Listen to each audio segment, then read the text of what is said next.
الحمد لله وكفى وسلام على عباده الذين اصطفى أما بعد أعوذ بالله من الشيطان الرجيم بسم الله الرحمن الرحيم والذين آمنوا أشد حبا لله سبحان ربك رب العزة عما يصفون وسلام على المرسلين والحمد لله رب العالمين اللهم صل على سيدنا محمد وعلى آل سيدنا محمد وبارك وسلم اللهم صل على سيدنا محمد وعلى آل سيدنا محمد وبارك وسلم اللهم صل على سيدنا محمد وعلى آل سيدنا محمد وبارك وسلم. یہ وسیع و عریض کائنات جو ہمارے ارد گرد پھیلی ہوئی ہے یہ ایک سجے ہوئے محل کی مانند ہے. زمین کے بارے میں اللہ تعالیٰ نے فرمایا وَالْأَرْضَ فَرَشْنَاهَا فَنِعْمَ الْمَاهِدُونَ. گویا زمین کو اللہ تعالیٰ نے فرش بنایا. آسمان کے بارے میں فرمایا وَجَعَلْنَا السَّمَاءَ سَقْفًا مَحْفُوظًا. تو آسمان کو اللہ رب العزت نے چھت بنایا بغیر عمد ترونها، بغیر پلر کے اس چھت کو اللہ نے کھڑا کر دیا. اِنَّا زَيَّنَّا السَّمَاءَ الدُّنْيَا. پھر اللہ رب العزت نے آسمان پر لائٹیں لگائیں سورج چاند اور ستاروں کی اور اس کو مزین کیا. انسان کی ضرورت کی جو بھی چیز ہے اللہ رب العزت نے دنیا میں عطا فرمائی. تو معلوم ہوتا ہے کہ یہ محل اللہ نے انسان کے لیے بنایا اور انسان کو اللہ رب العزت نے اپنی عبادت کے لیے بنایا. اس کو یوں کہا کسی شاعر نے کھیتیاں سرسبز ہیں تیری رضا کے واسطے، کھیتیاں سرسبز ہیں تیری رضا کے واسطے، چاند سورج اور ستارے ہیں ضیا کے واسطے، بحر و بر شمس و قمر ماء و شما کے واسطے، یہ جہاں تیرے لیے ہے تو خدا کے واسطے. تو فرمایا ان الدنیا خلقت لکم وانتم خلقتم للآخرہ. یہ دنیا تمہارے لیے پیدا کی گئی اور تمہیں اللہ نے آخرت کے لیے پیدا کیا. تو گویا انسان کی پیدائش کا مقصد اللہ رب العزت کی معرفت کا حاصل کرنا، اللہ تعالیٰ سے محبت کرنا، اللہ کی عبادت کرنا. اگر ہم غور کریں تو اس دنیا میں اس دھرتی میں 4 طرح کی مخلوق ہے. ایک جمادات، پھر اس کے بعد نباتات، پھر اس کے بعد حیوانات اور اس کے بعد انسان. یہ 4 طرح کی مخلوق ہمیں اپنے دل کو پیش نظر آتی ہے. ہر ایک کے نام کا پہلا حرف وہ اس کی خصوصیت کا اشارہ دیتا ہے. مثال کے طور پر جمادات پتھروں کو کہتے ہیں، تو جمادات کا پہلا حرف بنتا ہے جیم، اور جیم سے لفظ بنا جسامت. تو جمادات کی خصوصیت یہ ہے کہ ان میں جسامت ہوتی ہے. پتھروں میں، پہاڑوں میں، زمین میں جسامت موجود ہے. پھر اس کے بعد نباتات. تو نباتات کا پہلا حرف نون بنتا ہے. نون سے لفظ بنا نشو و نما. تو نباتات کے اندر جسامت بھی ہے اور ساتھ نشو و نما کا مادہ بھی ہے. آپ ایک پودے کو لگائیں تو چند سالوں کے بعد درخت بن جائے گا, تو وہ نشو و نما پاتا ہے. پتھر کو رکھیں تو کئی سالوں کے بعد بھی وہی پتھر ہے, اس کا وزن نہیں بڑھے گا. تو جمادات میں فقط جسامت ہے, اس سے نباتات افضل ہیں. کیوں؟ ان میں جسامت بھی ہے, ایک مزید خوبی بھی ہے, اس کو نشو و نما کہتے ہیں. پھر حیوانات کو دیکھیں تو حیوانات کے اندر ایک مزید خوبی ہے جو اس کے پہلے حرف سے معلوم ہوئی. پہلا حرف ہے ہا, اور ہا سے لفظ بنا حرکت. تو حیوانات کے اندر جسامت بھی ہے, نشو و نما بھی ہے اور حرکت کا مادہ بھی ہے. چنانچہ بکری کے بچے کو یہاں کھڑا کریں تھوڑی دیر میں بھاگ کے دوسری جگہ جائے گا, نشو و نما بھی پائے گا. تو اس میں تین خوبیاں ہوئی, جسامت بھی ہوئی, نشو و نما بھی ہوئی اور حرکت بھی ہوئی. اور ایک ہے انسان.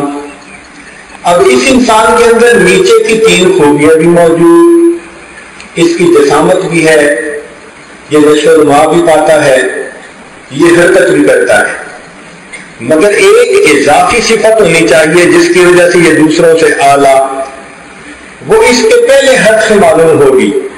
پہلا حرف ہے الف. تو الف سے بنا انس. انس کا معنی ہوتا ہے محبت کرنا. تو انسان کے اندر جو اضافی صفت ہے جو اسے باقی مخلوق سے ممتاز کرتی ہے وہ ہے اللہ رب العزت سے محبت کرنا. یہ ایسی صفت ہے جو اس کو فرشتوں سے بھی ممتاز کر دیتی ہے.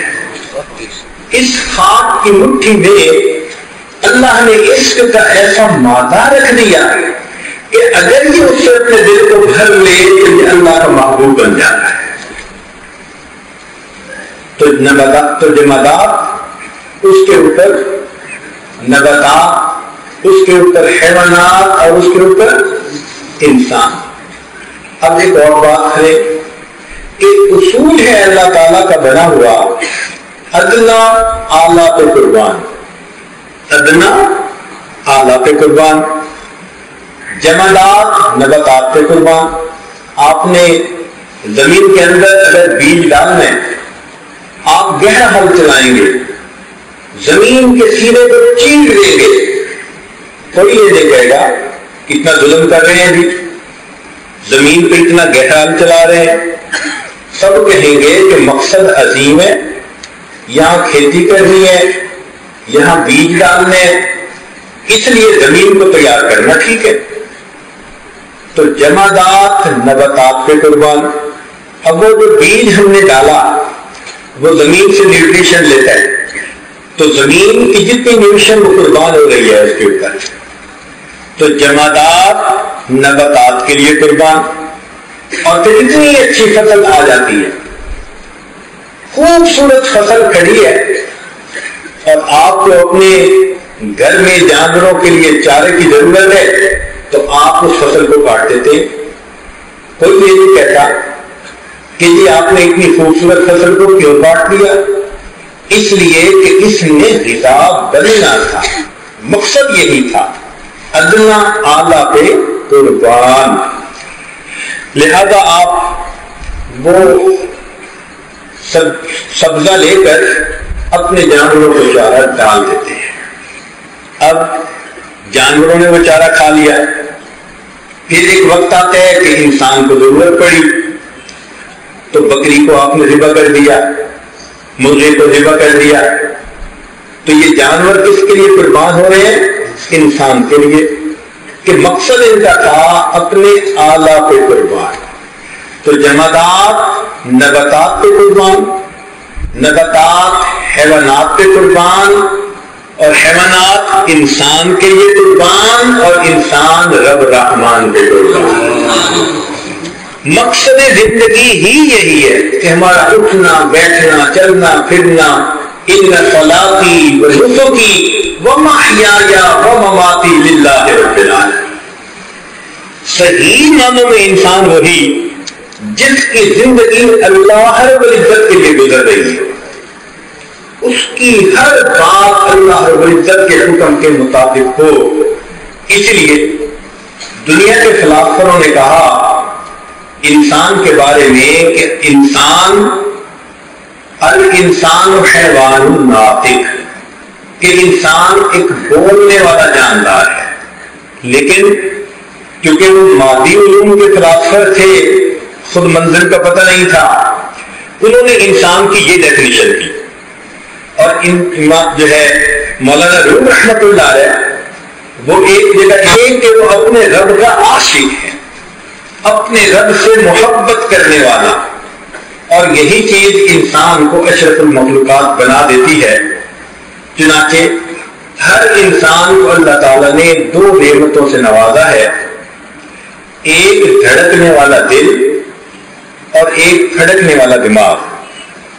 یہ پھڑکنے والا دماغ علم کا برتن ہے اور یہ دھڑکنے والا دل عشق کا برتن ہے. برتن دیے اور اس کو بھرے نہ تو یہ واقعی مناسب نظر نہیں آتی. لہذا فرمایا کہ میرے بندو برتن تو ہم نے تمہارے بنا دیے ہیں، اب تم نے اپنی زندگی میں ان برتنوں کو بھرنا ہے. اپنی عقل کو ذہن کو علم نبوی سے بھر لو اور اپنے دلوں کو محبت نبوی سے بھر لو. اپنی عقل کو علم الہی سے بھر لو اور اپنے دلوں کو محبت الہی سے بھر لو. جو بندہ ان دونوں برتنوں کو خوب بھرے گا زندگی کی صحیح حقیقت کو وہی پہچانے گا. آپ غور کریں، انسان مختلف اعضاء سے مل کر بنا ہے. آنکھ، کان، زبان، دل، دماغ، ہاتھ، پاؤں، ہر ایک کا اپنا ایک فنکشن ہے. مثلا آنکھ کا فنکشن ہے دیکھنا، کان کا ایک کام ہے سننا، زبان کا کام بولنا،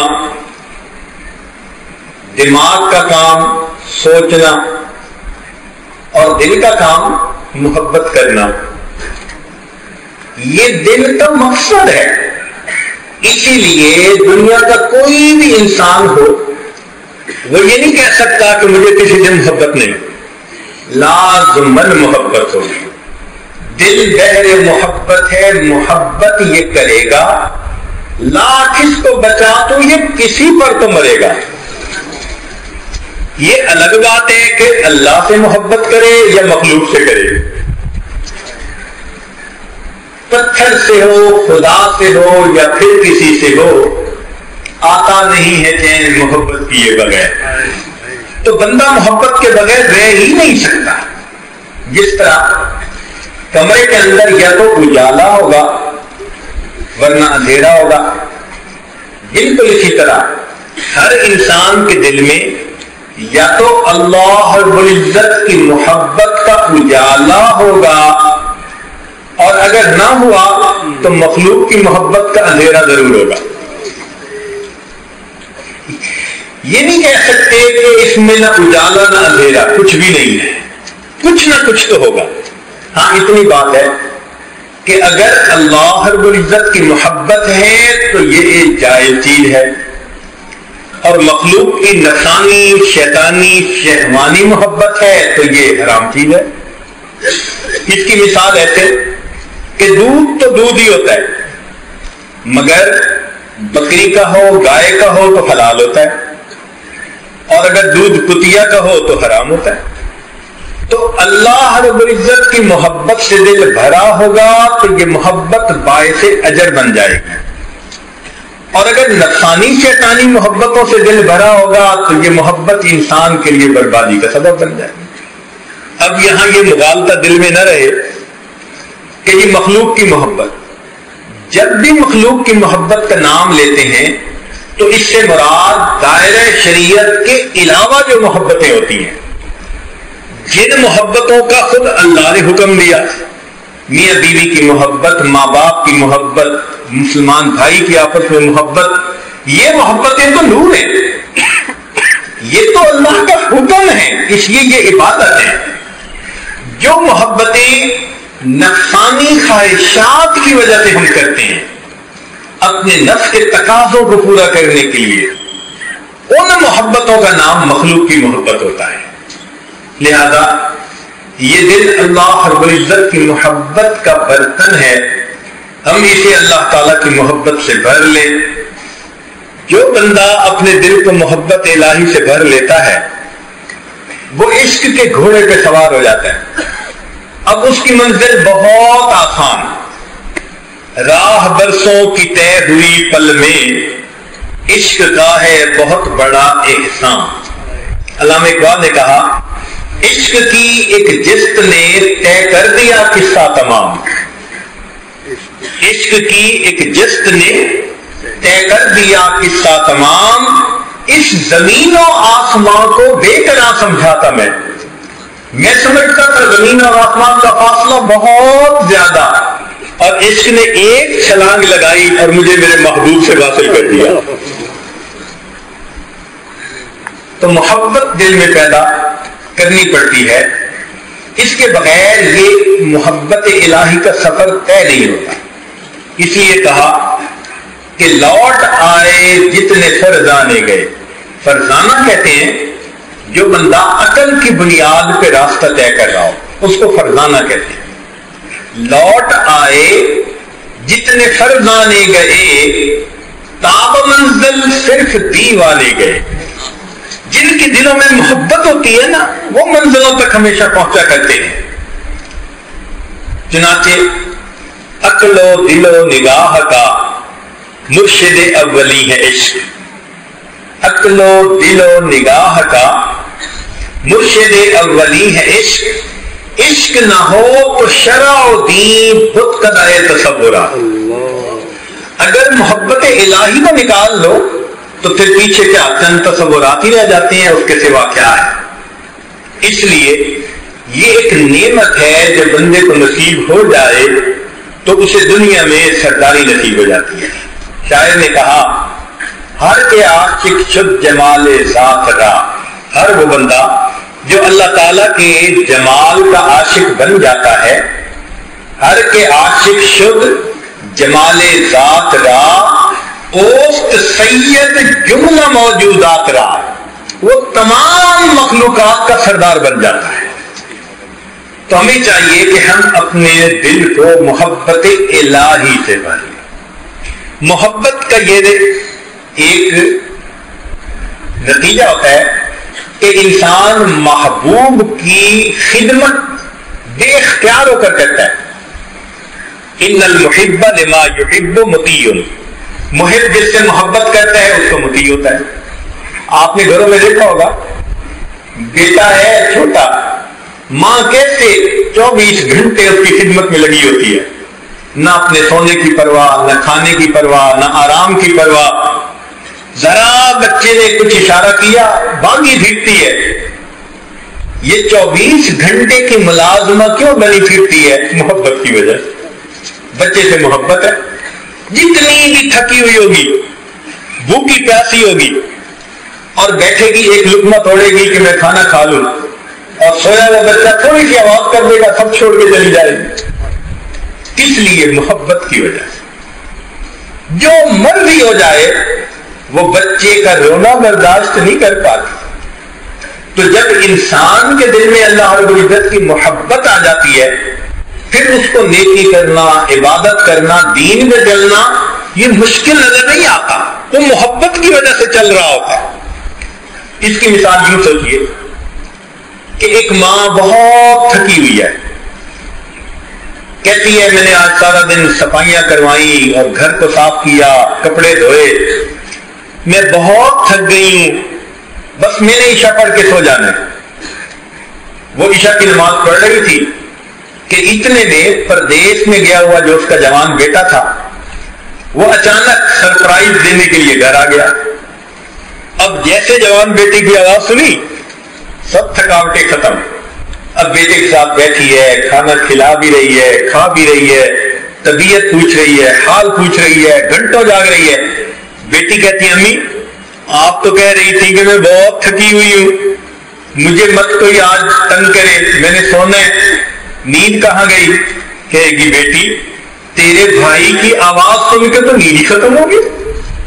جس طرح محبت کی بنا پر تھکی ہوئی ماں بیٹے سے ملاقات کرتی ہے, سب تھکاوٹیں ختم ہو جاتی ہیں, اسی طرح بندہ سارا دن کام کاج کر کے تھکا ہوتا ہے, رات کا اندھیرا ہوتا ہے, مصلے پہ قدم رکھتا ہے, سب تھکاوٹیں ختم ہو جاتی ہیں.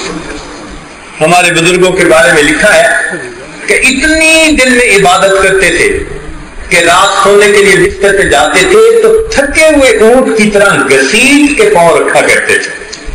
لیکن وہی تھکے ہوئے لوگ جب مصلے پہ کھڑے ہوتے تھے تو سب تھکاوٹیں ختم ہو جاتی تھی, ان کو رات گزرنے کا پتہ ہی نہیں چلتا تھا. اس لیے کہ دل کے اندر محبت. آپ نے دیکھا ہوگا کہ جن بچوں کو ویڈیو گیم کھیلنے کا شوق رہتا ہے ان کو کہو نا بھائی 1 گھنٹہ کھیل لو, اور 1 گھنٹے کے بعد کہو بھائی بس کرو کہ جی ابھی تو 15 منٹ ہوئے. اٹکا ہوتا تھا, رات کے گزرنے کا پتہ بھی نہیں چلا کرتا. سیدہ فاطمہ زہرا رضی اللہ تعالی عنہا کا واقعہ ہے. سردیوں کی لمبی رات, چنانچہ 2 رکعت کی نیت باندھی. طبیعت میں کچھ ایسا سوچ تھا, محبت تھی, تلاوت کرتی رہی. جب سلام پھیرا تو دیکھا کہ یہ تو صبح صادق کا وقت قریب ہے, تو دعا کے لیے ہاتھ اٹھائے اور دعا مانگنے لگی, اللہ میں نے تو 2 ہی رکعت کی نیت باندھی تھی, تیری راتیں کتنی چھوٹی ہیں, میری 2 رکعت میں تیری ساری رات ختم ہو گئی. ان کو راتوں کے چھوٹا ہونے کا شکوہ رہا کرتا تھا. دل چاہتا تھا کہ اور زیادہ اللہ کی عبادت کرے. چنانچہ اگر کہیں دل اٹکا ہوا ہو کسی کا اور ادھر سے فون کال آ جائے اور اس وقت دوسرا بندہ کہے جی میں نے آپ سے بات کرنی ہے, تو بوجھ لگتا ہے کہ مجھے یہ کال کیوں بند کرنی پڑی. صحابہ رضی اللہ عنہم کا حال بالکل ایسے تھا. چنانچہ 2 صحابی تھے, نبی علیہ السلام نے ان کے ذمہ کام لگایا. اب ان میں سے ایک نے کہا کہ ساری رات جاگنا ہے, میں سو جاتا ہوں, آدھی رات آپ جاگیں, پھر آپ سو جانا, میں جاگوں گا. اب جو جاگ رہے تھے ان کو محسوس ہوا کہ جو کام میرے ذمہ لگایا ہے وہ کرنے کا وقت آ گیا. چنانچہ انہوں نے اپنے ساتھی کو جگایا اور کہا کہ میں سورہ کہف پڑھ رہا تھا, اگر مجھے اپنے فرض منصبی میں کوتاہی کا ڈر نہ ہوتا تو میں آج سورہ کہف کو مکمل پڑھے بغیر سلام نہ پھیرتا. تمنا ہوتی تھی. یہ محبت ایسی عجیب چیز ہے کہ انسان مصلے پہ کھڑا ہوتا ہے, اس کا دل نہیں چاہتا سلام پھیرنے کا. مولانا یحییٰ رحمۃ اللہ علیہ لمبا سجدہ کرتے تھے. کسی نے کہا کہ حضرت اتنا لمبا سجدہ؟ فرمانے لگے ہاں, جب میں سجدہ کرتا ہوں تو مجھے یوں محسوس ہوتا ہے کہ جیسے میں نے اپنے آقا کے قدموں پہ سر رکھ لیا, ساری کھانے کو دل نہیں چاہتا. یہ کیفیت ہوتی ہے پھر انسان کی. تو دل میں اگر محبت ہو تو پھر انسان کو ان عبادات میں لذت ہی عجیب ہوتی ہے. اس کو ایک شاعر نے ذرا عجیب انداز سے بیان کیا. آپ اپنے گھر کسی مزدور کو لائیں اور اس کو کہیں کہ بھئی یہ پتھر توڑ لیں, یہ وصال دوست کہ وہ ہر جو پیشے کی ضرب لگاتا تھا اس کو یوں لگتا تھا کہ میں محبوب کے وصل کا جام پی رہا ہوں. ہر ضرب تیشہ ساغرے کہتے وصال دوست. فرہاد میں جو بات ہے مزدور میں نہیں. فرہاد تو کچھ اور محبت سے تیشہ مارتا تھا, تو مزدور تو کسی اور کے. آج سچی بات ہے, ہم مزدور کی نمازیں پڑھتے ہیں کہ کب 4 رکعت ختم ہوگی, کب 20 رکعت تراویح ختم ہوگی, اور ہمارے اکابر وہ فرہاد کی نمازیں پڑھا کرتے تھے. ایک ایک رکعت میں ان کو مزہ آتا تھا. تو یہ محبت الہی کی کمی کی وجہ سے پھر انسان کی دلچسپی ختم ہو جاتی ہے. اس لیے ہمیں چاہیے کہ ہم اپنے دل میں اللہ رب العزت کی محبت کو بڑھائیں، پیدا کریں. اگر یہ محبت نصیب ہو گئی تو سب کام ہمارے لیے آسان ہو جائیں گے. نالا ہے بلبل شوریدہ تیرا خام ابھی، اپنے سینے میں ذرا اور اسے تھام ابھی. پختہ ہوتی ہے اگر مصلحت اندیش و عقل، عشق ہو مصلحت اندیش تو ہے خام ابھی. عشق فرمود ہے قاصد سے صبح گام عمل، عقل سمجھی ہی نہیں مانی پیغام ابھی. بے خطر کود پڑا آتش نمرود میں عشق، عقل ہے محو تماشائے لبے بام ابھی. عقل کھڑی سوچتی رہ جاتی ہے اور عشق محبوب کے اشارے پر فوراً سجدہ کر دیتا ہے. یہی تو مسئلہ تھا کہ شیطان نے اللہ کی عبادت تو کی، علم بھی اس کے پاس تھا، عشق کی نعمت سے معروم تھا. رب کریم کا حکم ہوا اسجدوا لآدم، سب فرشتوں نے سجدہ کر دیا سوائے اس شیطان بدبخت کے، اس نے سجدہ نہ کیا. اگر اس کے اندر محبت کا مادہ ہوتا تو یہ فوراً محبوب کے حکم کو سنتے ہی سجدے میں چلا جاتا. یہ محبت الہی اگر ہو تو سبحان اللہ انسان کے وجود کے اندر برکت آ جاتی ہے. چنانچہ فارسی کا ایک شعر ہے، اللہ اللہ اینچ شیریں ہست نام، شیر و شکر می شود جانم تمام.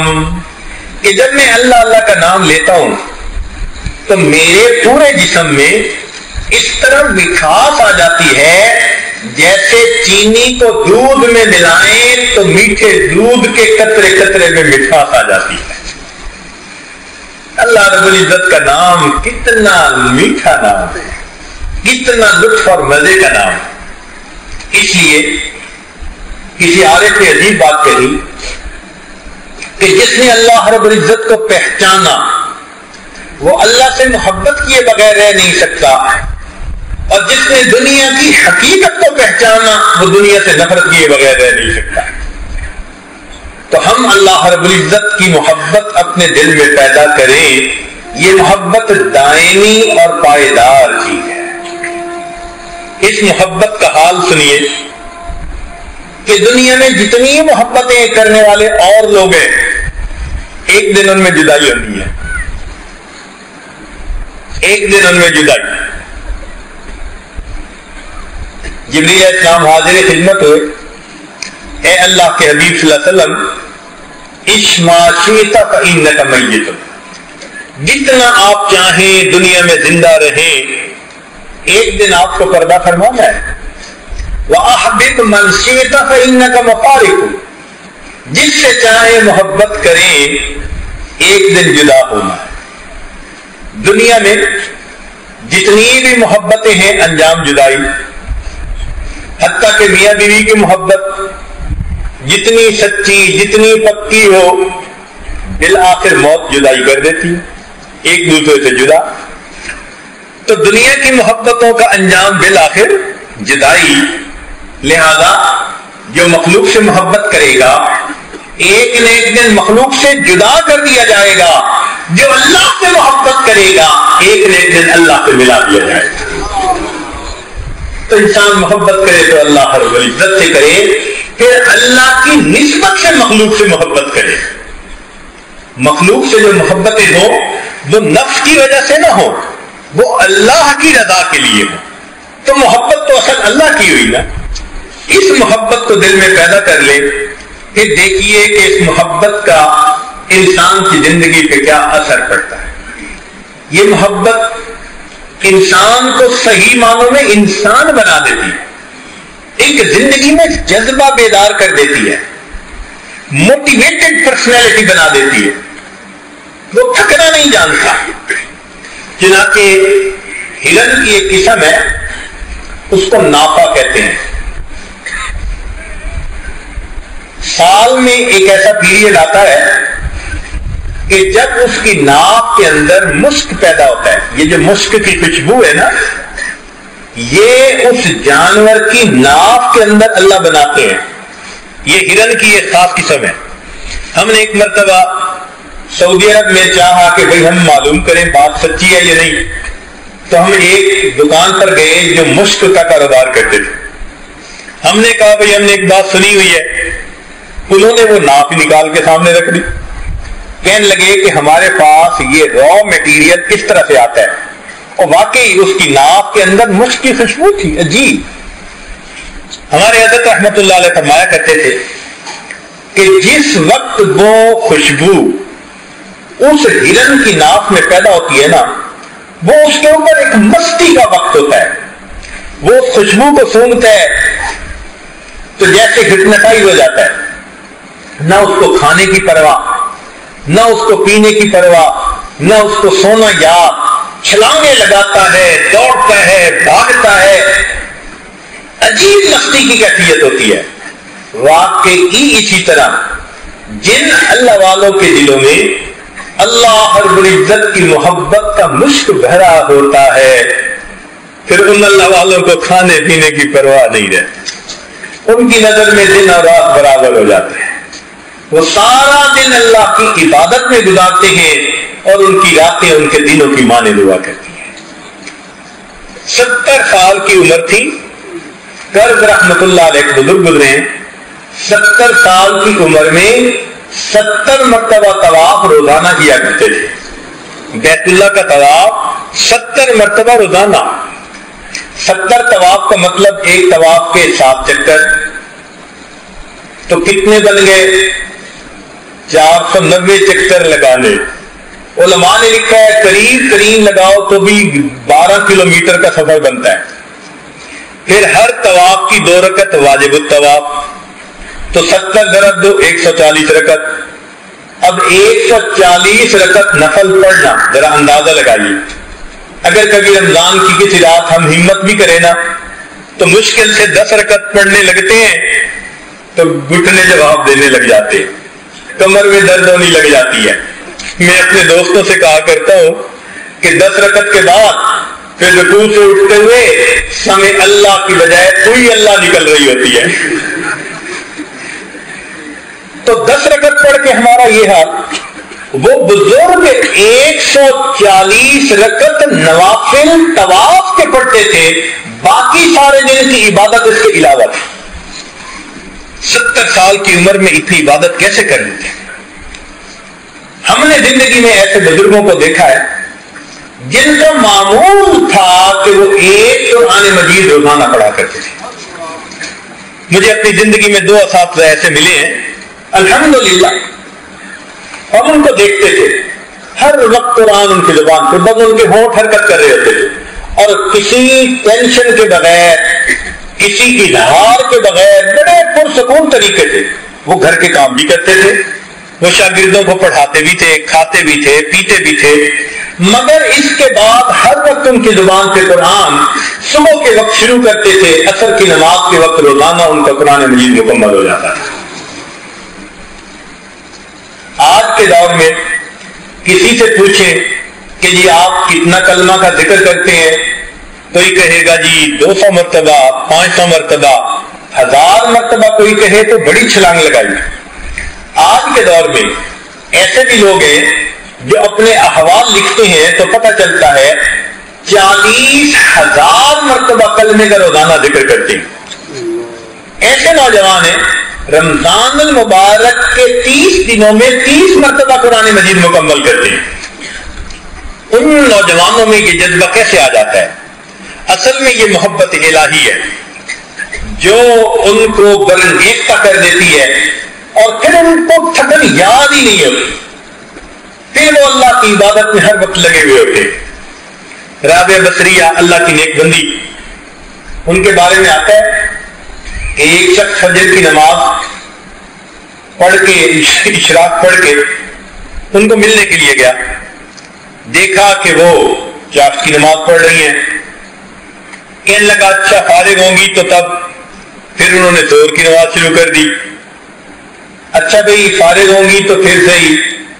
انہوں نے عصر کی نماز شروع کر دی، پھر عصر کے بعد اور آدھے وظائف شروع کر، پھر مغرب شروع کر دی، عشاء شروع کر دی، عشاء کے بعد بات کر لوں گا، پتہ چلا پھر انہوں نے نفلوں کی نیت باندھ لی، فجر ہو گئی، اشراق پڑھی، اشراق پڑھ کر بیٹھے بیٹھے ان کو نیند آ گئی، اونگ آ گئی، تھوڑی دیر آنکھیں بند ہوئی، ہڑبڑا کے اٹھی اور کہنے لگی اللہم انی اعوذ بک من عین لا تشبع من النوم، اللہ میں ایسی آنکھوں سے تیری پناہ مانگتی ہوں جو نیند سے بھرتی نہیں ہے۔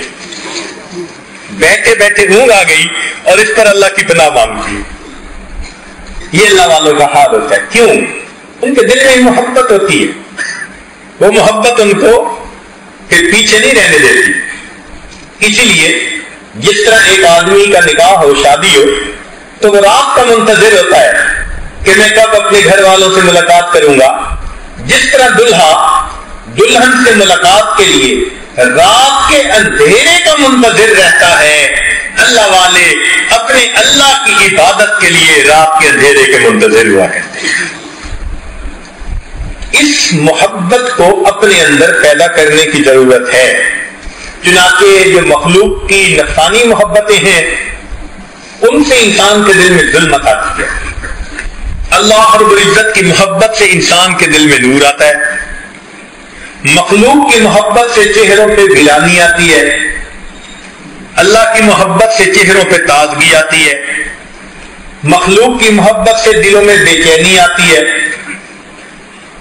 اللہ کی محبت سے دل میں سکون آتا ہے، مخلوق کی محبتوں کا بالآخر انجام برا اور اللہ رب العزت کی محبت کا ہمیشہ انجام اچھا، مخلوق کی محبت میں بالآخر بدنامی اور اللہ رب العزت کی محبت میں بالآخر نیک نامی، پھر مخلوق کی محبت میں حاسد بھی موجود ہوتی ہے، رقابت لازمن عشاق میں عشق مولا ہے مگر اس تہمت قد سے بری، اللہ کے عشق میں یہ تہمت نہیں ہے کہ جی دو عاشقوں میں حسد ہے، نہیں، آپس میں محبت ہوتی ہے۔ اس لیے ہمیں چاہیے کہ مرنے والوں اور ڈھلنے والوں سے محبت کیا کر رہی، محبت اس ذات سے کریں جو حی و قیوم ذات ہے۔ اس لیے مولانا روم رحمۃ اللہ علیہ فرماتے ہیں عشق پا مردہ نہ باشد پائیدار، مرنے والوں سے عشق پائیدار نہیں ہوتا۔ جو نوجوان پھنسے ہوئے ہوتے ہیں، انوالو ہوتے ہیں، وہ ذرا اس شعر کو یاد کریں، عشق پا مردہ نہ باشد پائیدار، عشق را با حی با قیوم دار، عشق تو ذات سے کریں جو ہمیشہ زندہ رہنے والی ذات۔ عشق با مردہ نہ باشد پائیدار، عشق را با حی با قیوم دار۔ دنیا میں جب بھی محبت کریں گے یہ نفسانی محبتیں بالآخر ختم ہو جائیں گی۔ اس لیے کسی عارف نے کہا میر مت مرنا کسی گلفام پر، میر مت مرنا کسی گلفام پر، خاک ڈالو گے انہی اجسام پر، ایک وقت آئے گا خاک ڈالو گے ان کے اوپر۔ تو ہمیں چاہیے کہ ہم اللہ رب العزت کی محبت، جس شخص کے دل میں اللہ کی محبت نہیں وہ اللہ کی نظر میں لکڑی پتھر سے زیادہ کوئی وقت نہیں رکھتا، نہ ان کے اندر محبت نہ اس کے اندر محبت۔ اسی لیے شیخ ابو المواہب شاذلی رحمۃ اللہ علیہ فرماتے تھے کہ عشق کتب ہے، نیوکلیس ہے، انسان کی ساری نیکیاں اسی کے گرد گھومتی ہیں۔ جب محبت ہوتی ہے نا تو انسان اپنی محبت کا اظہار کرتا ہے۔ آپ نے دیکھا ہوگا منگنی ہو نا کسی جگہ اور ان کے گھر پھلوں کی ٹوکری بھجوانی ہو تو گفٹ پیک کرتے ہیں، تو پھلوں کی ٹوکری پہ بھی کچھ چڑھایا جا رہا ہے، کیوں جی؟ تو جی ہم نے ذرا ادھر گفٹ بھیجنا ہے۔ جس طرح دنیا کا انسان اپنے محبوب کے لیے پھلوں کی ٹوکری کو بھی گفٹ پیک کر کے بھیج رہا ہوتا ہے، اللہ والے اپنی نمازوں کو بھی محبت کے گفٹ پیک میں اللہ کے حضور بھیج رہے ہیں. یہ میرے محبوب کے پاس میری طرف سے ہدیہ اور تحفہ جا رہا ہے. ان کو لطف اور مزہ آتا ہے. آج کسی کو فون آ جائے کہ جی اہم بات کرنی ہے، فلاں وقت پہ آپ کو فون کریں گے، بار بار گھڑی دیکھ رہے ہوتے ہیں. بھائی گھڑی کیوں دیکھ رہے ہیں؟ تو جی ایک اہم فون آنے ہے گھر سے. جس طرح فون پہ بات کرنے کے لیے انتظار رہتا ہے، اللہ والوں کو نماز کے وقت اپنے پروردگار سے ہم کلامی کے لیے اسی طرح نماز کا انتظار رہا کرتا ہے. وہ ظہر پڑھتے ہیں تو پھر عصر کا انتظار، وقت دیکھتے ہیں کب وقت آئے گا عصر کا. عصر پڑھتے ہیں تو مغرب کا انتظار، مغرب پڑھتے ہیں تو عشاء کا، عشاء پڑھتے ہیں تو فجر کا. اسی انتظار میں ان کی، اور پھر 5 نمازوں سے ان کا دل نہیں بھرتا. دل چاہتا ہے محبوب سے پھر کچھ ہم کلامی ہو. جیسے بہانے سے سیل فون فوراً ملا دیتے ہیں، تو جی میں نے اس لیے فون کیا تھا. پھر کوئی بہانہ ملا، پھر میں نے اس لیے فون کیا تھا. اصل میں تو ملاقات سننی ہوتی ہے، تو جی میں نے تو آواز سننی تھی فون کیا. بالکل اسی طرح اللہ والوں کا بھی حال ہوتا ہے کہ 5 نمازوں سے دل کا جذبہ ٹھنڈا نہیں ہوتا. وہ نقلوں کو اللہ تعالیٰ سے ہم کلامی کا بہانہ بنا دیتے. وضو کیا اور جی میں تحیۃ الوضو پڑھ لوں. مسجد میں قدم رکھا، جی میں تحیۃ المسجد پڑھ لوں. جی میں اشراق پڑھتا ہوں، میں چاشت پڑھتا ہوں، میں اوابین پڑھتا ہوں، میں تہجد پڑھتا ہوں، میں صلاۃ التسبیح پڑھ لیتا ہوں. وہ بہانے ڈھونڈ رہے ہوتے ہیں اللہ تعالیٰ سے ہم کلامی سے. ان کو لطف اور مزہ آ رہا ہوتا ہے اس نماز پڑھنے میں.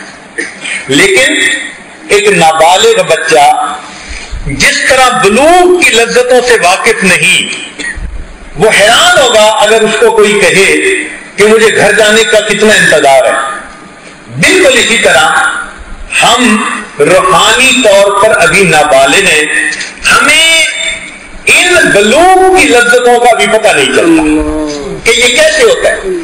چنانچہ اگر کسی کو کہیں کہ جی امام اعظم ابو حنیفہ رحمۃ اللہ علیہ نے 40 سال عشاء کے وضو فجر کی نماز پڑھی، یہ معمول تھا. آپ حیران ہوتے ہیں، بولی 40 سال؟ جی بالکل 40 سال عشاء کے وضو فجر کی نماز پڑھنے کا معمول تھا. اب اگر ایک بندہ علم حاصل کرے اور اس کے بعد مدرسے میں ساری زندگی پڑھاتا رہے تو ان کے بارے میں کیا کہتے ہیں؟ اور یہ ساری زندگی حدیث پڑھنے میں گزار دی. اور اس میں ایسے ہی کہتے ہیں نا، اس کا کیا مطلب کہ درمیان میں کوئی چھٹی بھی نہیں ہوتی. اور اس میں بات کی جاتی ہے کہ جی ساری زندگی حدیث کی خدمت میں گزار دی. اسی طرح ان کا معمول تھا عشاء کی نماز کے وضو سے فجر کی نماز کا پڑھنا. یہ 40 سال رہا. لوگ حیران ہوتے ہیں، ہمیں اس پر کوئی حیرانی نہیں ہوتی. ایک مرتبہ ہمارے حضرت مرشد عالم رحمۃ اللہ علیہ خواجہ غلام حبیب رحمۃ اللہ علیہ، ان کے ساتھ ہمیں ایک جگہ جانے کا موقع ملا. مری ایک پہاڑی علاقہ ہے، بہت ٹھنڈا ٹورسٹ پلیس ہے.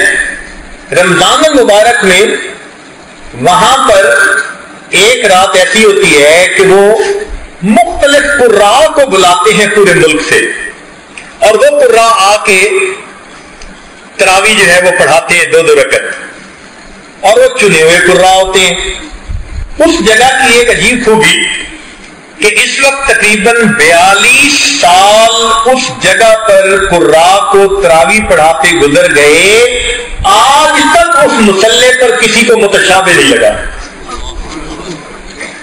وہ کھڑے ہی اس کو کرتے ہیں کہ جس کو پورا قرآن ایسے یاد ہوتا ہے جیسے عام لوگوں کو سورہ فاتحہ یاد ہوتی. کبھی متشابہ ہی نہیں لگا، روانی سے پڑھ رہے ہوتے ہیں جب پڑھتے ہیں وہاں. ہمیں ایک مرتبہ اللہ نے موقع دے دیا. اب ذرا سنیے گا، ہمارے حضرت رحمۃ اللہ علیہ کی عمر تقریباً 90 سال تھی. 90 سال بڑھاپے کی عمر، اور پھر شوگر کی بیماری بھی تھی. پھر شوگر کا مریض اور بھی زیادہ مسئلہ. حضرت نے روزہ افطار کیا اور اس کے بعد حضرت نے وضو تازہ فرمایا، اور وضو تازہ کرنے کے بعد حضرت نے کہا کہ مجھے مسجد جلدی لے چلو، بعد میں رش ہو جائے گا، میں اگلی صف میں پہنچ جاؤں۔ چنانچہ اگلی صف میں حضرت تشریف لے آئے، عشاء کی نماز ہوئی، پھر تراویح شروع ہوئی۔ تراویح بہت لمبی چلی، حتیٰ کہ جب وتر ختم ہوئے تو روزہ کی سحری کا وقت ختم ہونے میں 1 گھنٹہ صرف باقی تھا، تو اعلان کر دیا مسجد والوں نے کہ سب لوگوں کے سحری کا انتظام ہے، فوراً دسترخوان پہ پہنچیں اور فوراً سحری کھائیں۔ چنانچہ اتنا وسیع انتظام تھا کہ سارے لوگوں نے آدھے پونے گھنٹے کے اندر سحری مکمل کر لی۔ اب آپ کو پتہ ہی ہے کہ عشاء کا وضو کیا ہوا اور ادھر سحری کا وقت، تو یہ عاجز حضرت کے قریب ہوا اور پوچھا کہ حضرت آپ وضو کے لیے تشریف لے جائیں گے؟ فرمایا نہیں، ادھر ہی سحری کھاؤں گا۔ حضرت نے سحری کھا لی۔ سحری کھانے کے بعد تو اچھے بھلے صحت مند نوجوان کو بھی واش روم کی ضرورت محسوس ہوتی ہے۔ میں پھر قریب ہوا، حضرت اب تو آپ نے سحری کر لی، وضو کے لیے تشریف لے جائیں گے؟ تو میری طرف دیکھ کر فرمانے لگے میرا وضو کوئی کچا دھاگ ہے؟ یہ الفاظ فرمائے کہ میرا وضو کوئی کچا دھاگ ہے؟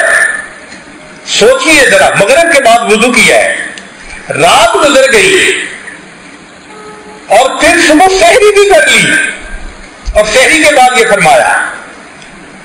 تو میں نے دل میں سوچا کہ اچھا حضرت فجر پڑھ کے جائیں گے۔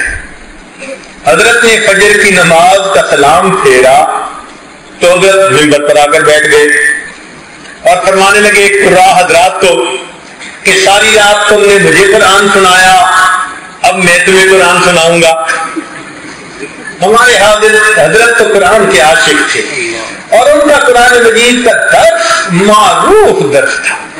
جب قرآن بیان کرتے تھے یقین جانیے چڑیا کو بھی پر مارنے کی اجازت نہیں ہوتی تھی، ایسے لوگوں کے اوپر نور ہوتا تھا، تاثیر ہوتی تھی۔ تو حضرت درس دینے بیٹھ گئے۔ ہم نے سوچا کہ چلو بھائی، جیسے ہم مسجدوں میں 10 منٹ کی تعلیم کرتے ہیں رمضان میں کہ بھائی لوگ تھکے ہوئے ہیں جلدی فارغ کر دو، تو آج حضرت بھی 10 منٹ کا درس دیں گے؟ نہیں، فل قرآن مجید کا درس دیا حتیٰ کہ اشراق کا وقت ہو گیا۔ اس کے بعد حضرت نے پھر سب کو کہا کہ اچھا بھائی اشراق پڑھ لیجئے۔ اشراق پڑھنے کے بعد ہمارے حضرت واپس آئے اور انہوں نے آ کر اس وقت وضو کیا۔ لوگ عشاء کے وضو سے فجر کی نماز پہ حیران ہوتے ہیں، ہم نے اللہ والے کو 90 سال شوگر کی بیماری کے ساتھ عشاء کے وضو سے اشراق کی نماز پڑھتے لے گئے۔ جن کے دل میں محبت ہوتی ہے وہ ایک ڈفرینٹ انسان ہو جاتا ہے، اس کو پھر عبادات میں ایسا مزہ، جیسے مچھلی پانی کے اندر پرسکون ہو جاتی ہے، اللہ والے مصلی پہ آ کے اس طرح پرسکون ہو جاتے ہیں۔ المؤمن فی المسجد کالسمک فی الماء، پرسکون ہو جاتا ہے۔ یہ محبت الہی آج دلوں میں کم ہونے کی وجہ سے تلاوت مشکل، مراقبہ مشکل، عبادت مشکل، تہجد میں اٹھنا مشکل، یہ سب مشکلات اس محبت الہی کی کمی کی وجہ سے۔ دیکھیں، ایک پودے کے اندر ڈی ہائیڈریشن ہو جائے نا تو اس کے پھل بھی مرجھا جائیں گے، پتے بھی، وہ خود بھی، اور ایک پودا بالکل تر و تازہ، کیوں؟ اس کو پانی سے ہی مل رہا ہے۔ آج محبت الہی کی ڈی ہائیڈریشن ہوئی ہے، نماز کو دل نہیں چاہتا، صبح اٹھنا چاہتے ہیں فجر میں آنکھ نہیں کھلتی۔ چنانچہ وہ احباب جو کہتے ہیں جی میری تو کمر میں درد ہے حضرت، فجر کی نماز میں مجھ سے نہیں اٹھا جاتا، جو یہ کہتے ہیں نا، ٹھیک فجر کے 1 گھنٹے بعد جب ان کو کاروبار کے لیے جانے کا وقت ہوتا ہے نا، اس وقت نہا کے ناشتہ کر کے وہ ایسے بھاگے جا رہے ہوتے ہیں جیسے ان کے اندر جاپانی سیل فٹ کر دیا کسی نے۔ اب کمر کی درد کدھر گئی بھائی؟ تو محبت کی بات ہے. دل کاروبار میں اٹکا ہوا ہے, روز کے لاکھوں کماتے ہیں, بھاگے جا رہے ہیں. اگر اللہ کی محبت دل میں ہوتی تو تہجد کے وقت جاگنے سے کوئی روک نہیں سکتا. اسی حدیث پاک میں آتا ہے جب رات کا آخری وقت ہوتا ہے اللہ تعالیٰ ایک جماعت کو فرماتے ہیں کہ جاؤ فلاں فلاں فلاں وہ میرے ناپسندیدہ بندے ہیں, میں نہیں چاہتا کہ یہ اس وقت میرے سامنے کھڑے ہوں, ان کو تھپکی دے کے سلاؤ. یہ میرے پیاروں کے جاگنے کا وقت ہے, یہ نہ جاگ سکیں. چنانچہ فرشتے آتے ہیں اور تھپکی دے کے سلا دیتے ہیں کہ بھئی آپ کو اجازت نہیں ہے اس موقع پہ اٹھنے کی, وہ مالک الملک تمہاری شکل نہیں دیکھنا چاہتے. اس لیے جب تہجد کا ادا ہو تو یوں سوچے, یہ نہیں کہ میں نے نہیں پڑھی, یہ سوچے شاید وہ میری شکل دیکھنا پسند نہیں کرے, تبھی تو کھڑا نہیں ہونے دیا. سلا دیتے ہیں سب کو.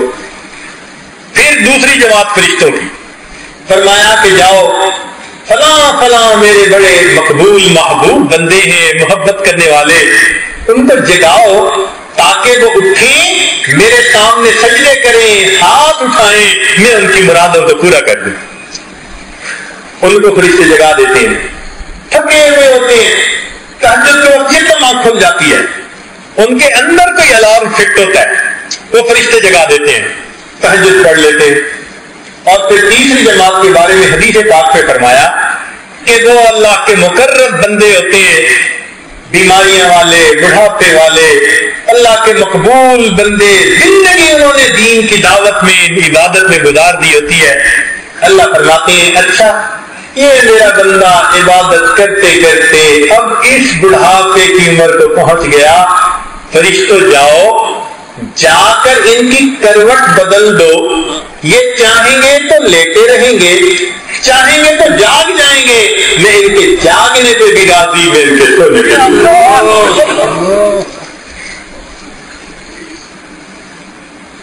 تو جب اللہ رب العزت کی محبت دل میں ہو تو پھر تہجد میں اٹھنا کوئی مشکل کام نہیں ہوتا.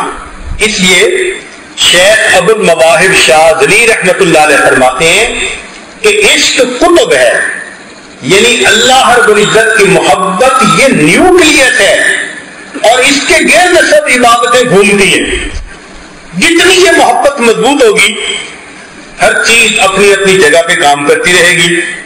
لہذا یہ محبت نہ ہو تو انسان نماز کو حاکم کی بیگار سمجھ کے پڑھتا ہے, اور جب یہ محبت ہو تو انسان نماز کو سبب لقائے یار سمجھ کے پڑھا کرتا ہے. آج اس محبت کو دل میں بڑھانے کی اور پیدا کرنے کی ضرورت ہے.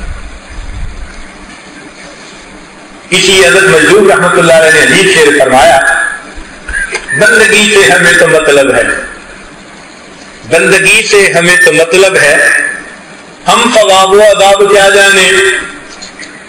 بندگی سے ہمیں تو مطلب ہے, ہم ثواب و عذاب کیا جانے. کس میں کتنا ثواب ملتا ہے, عشق والے حساب کیا جانے. عشق والے تو محبت میں نماز پڑھ رہے ہوتے ہیں. اسی لیے یہ محبت عجیب. علامہ سیوطی رحمۃ اللہ علیہ نے الاتقان میں ایک عجیب بات لکھی ہے. وہ فرماتے ہیں کہ آدم علیہ السلام کو اللہ رب العزت نے 20 مرتبہ میسج بھیجا, جبریل علیہ السلام کے ذریعے وحی بھیجی. ادریس علیہ السلام کی طرف جبریل علیہ السلام 4 مرتبہ نازل ہوئے, نوح علیہ السلام کی طرف 50 مرتبہ آئے, ابراہیم علیہ السلام کے پاس 42 مرتبہ آئے, موسیٰ علیہ السلام کے پاس 400 مرتبہ, عیسیٰ علیہ السلام کے پاس 13 مرتبہ. اور اللہ رب العزت نے اپنے پیغام بر کو اپنے حبیب صلی اللہ علیہ وسلم کے پاس 24,000 مرتبہ بھیجا. 24,000 میسجز. اور پھر نبی علیہ السلام کی محبت کا یہ حال تھا کہ جبرائیل کے آنے کی انتظار رہتی تھی تو آسمان کی طرف دیکھتے تھے, کہ جبرائیل کب آ رہے ہیں میرے عالم آقا کا پیغام لے کے. فرمایا میرے محبوب آپ محبت میں اوپر کی طرف دیکھتے ہیں. قد نرا تقلب وجهك في السماء، آپ آسمان کی طرف دیکھتے ہیں، ہم محبت سے آپ کے پیارے چہرے کو دیکھ رہے ہیں. یہ محبت کا تعلق ہی عجیب ہوتا ہے. 24,000 مرتبہ پیغام آیا، دل نہیں بھرا. حل من مزید، اور زیادہ اور زیادہ. تو انسان جتنی عبادتیں کرتا ہے اس کو کچھ نظر ہی نہیں آتی. وہ چاہتا ہے کاش میں اور زیادہ عبادت کرتا ہے. اس لیے قرآن مجید میں اللہ تعالیٰ ارشاد فرماتے ہیں والذین آمنوا اشد حبا للہ، کہ ایمان والوں کو اللہ تعالیٰ سے شدید محبت ہوتی ہے.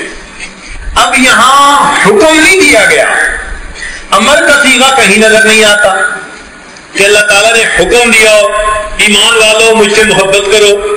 نہیں، یہ تو خبریہ ہے، خبر دے دی گئی کہ بھائی ایمان والوں کو اللہ سے محبت ہوتی ہے. تو مفسرین نے نقطہ لکھا کہ اس میں مسئلہ کیا؟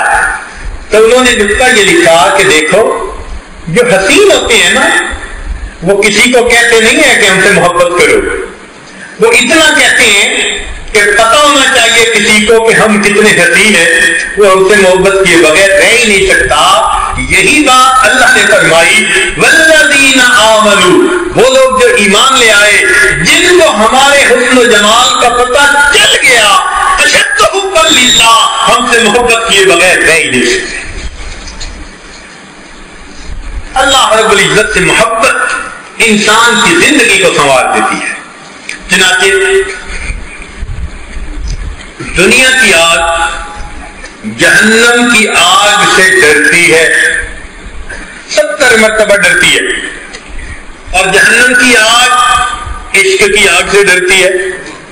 حضرت اختر تھانوی رحمۃ اللہ نے لکھا کہ جب مومن پل صراط سے گزرنے لگے گا نا تو نیچے جو جہنم کے حصے میں وہ ٹھنڈے ہو جائیں گے.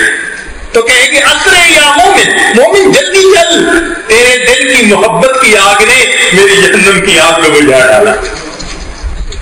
یہ عشق الہی کی آگ ایسی ہوتی ہے، یہ محبت الہی کا نور ایسا ہوتا ہے کہ یہ جہنم کی آگ کو بھی بجھا دیتا ہے. اب ذہن میں ایک بات آتی ہے کہ انسان اس آگ کو، اس محبت الہی کی نعمت کو کیسے حاصل کرے. تو بھائی ہر چیز کی دکانیں ہوتی ہیں، کپڑے کی دکان سے کپڑا ملتا ہے، جوتوں کی دکان سے جوتے ملتے ہیں، لوہے کی دکان سے لوہا ملتا ہے، ہر چیز کی اپنی دکان ہے، عطر کی دکان سے عطر ملتا ہے. محبت الہی کی بھی کچھ دکانیں ہوتی ہیں. چنانچہ حضرت مولانا فضل الرحمان گنج مراد آبادی رحمۃ اللہ علیہ، ان کے پاس ایک مرتبہ مولانا محمد علی موگیری رحمۃ اللہ علیہ ملنے کے لیے آئے. تو مولانا فضل الرحمان گنج مراد آبادی رحمۃ اللہ علیہ پوچھا مولانا کبھی کوئی عشق کی دکان دیکھی ہے؟ کبھی کوئی عشق کی دکان دیکھی ہے؟ تو مولانا تھوڑی دیر سوچتے رہے اور کہنے لگے حضرت میں نے 2 عشق کی دکانیں دیکھی ہیں. پوچھا کون سی؟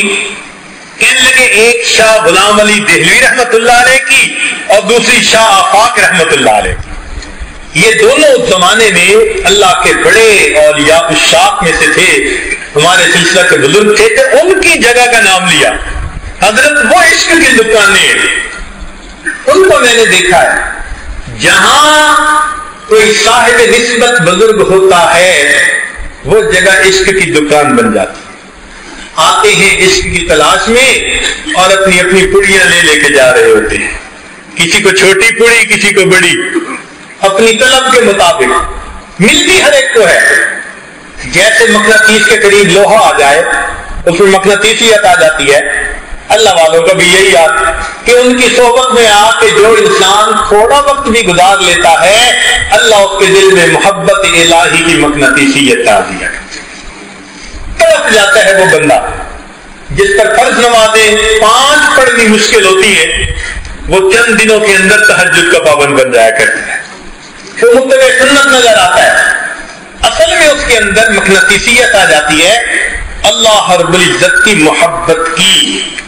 اسی لیے کتابوں میں لکھا ہے حضرت مولانا رشید احمد گنگوئی رحمۃ اللہ علیہ، ان کے یہاں لوگ آتے تھے تو دھوبی تھے جو بیت ہوتے تھے، اور وہ جب جاتے تھے تو کپڑے اس زمانے میں دھونے کے لیے پٹخا لگاتے تھے، تو پٹخا لگاتے ہوئے الا اللہ کی ضرب لگاتے تھے، تو دھوبیوں کے قریب سے کوئی گزرتا تو الا اللہ کی ضربوں سے آواز آ رہی ہوتی تھی۔ ماشاءاللہ۔ ہمارے یہاں ایک شہر ہے ملتان، اس میں ایک نوجوان بیت ہوا، وہ بلیک بیلٹ تھا، بعد میں پتہ چلا کہ وہ ٹریننگ سینٹر بنایا ہوا تھا، وہ واپس گیا اور کہنے لگا اپنے شاگردوں کو کہ بھائی ہم جو یہ کراٹے کھیلتے ہیں اس میں خاص قسم کی آواز نکالتے ہیں، وہ بے فائدہ آواز ہے، لہذا ہم اب اس کو نکالنے کے لیے اللہ کا آواز نکالیں گے۔ اللہ کی شرط کہنے لگا کہ اگلے دن وہ اتنے لڑکے تھے جو پریکٹس کر رہے تھے کہ باہر سے دروازے پہ مجمع ہو گیا جی ہم بھی محفل ذکر میں آنا چاہتے ہیں۔ دل بدل جاتا ہے، یوں انسان کی زندگی بدل جاتی ہے۔ ہم نے اپنی زندگی میں عشق کی دکانیں دیکھی، ایک دکان دیکھی حضرت خواجہ فضل علی قریشی رحمۃ اللہ علیہ، اگرچہ وہ وفات پا چکے تھے مگر ان کے حالات ہم نے اپنے حضرت سے سنے۔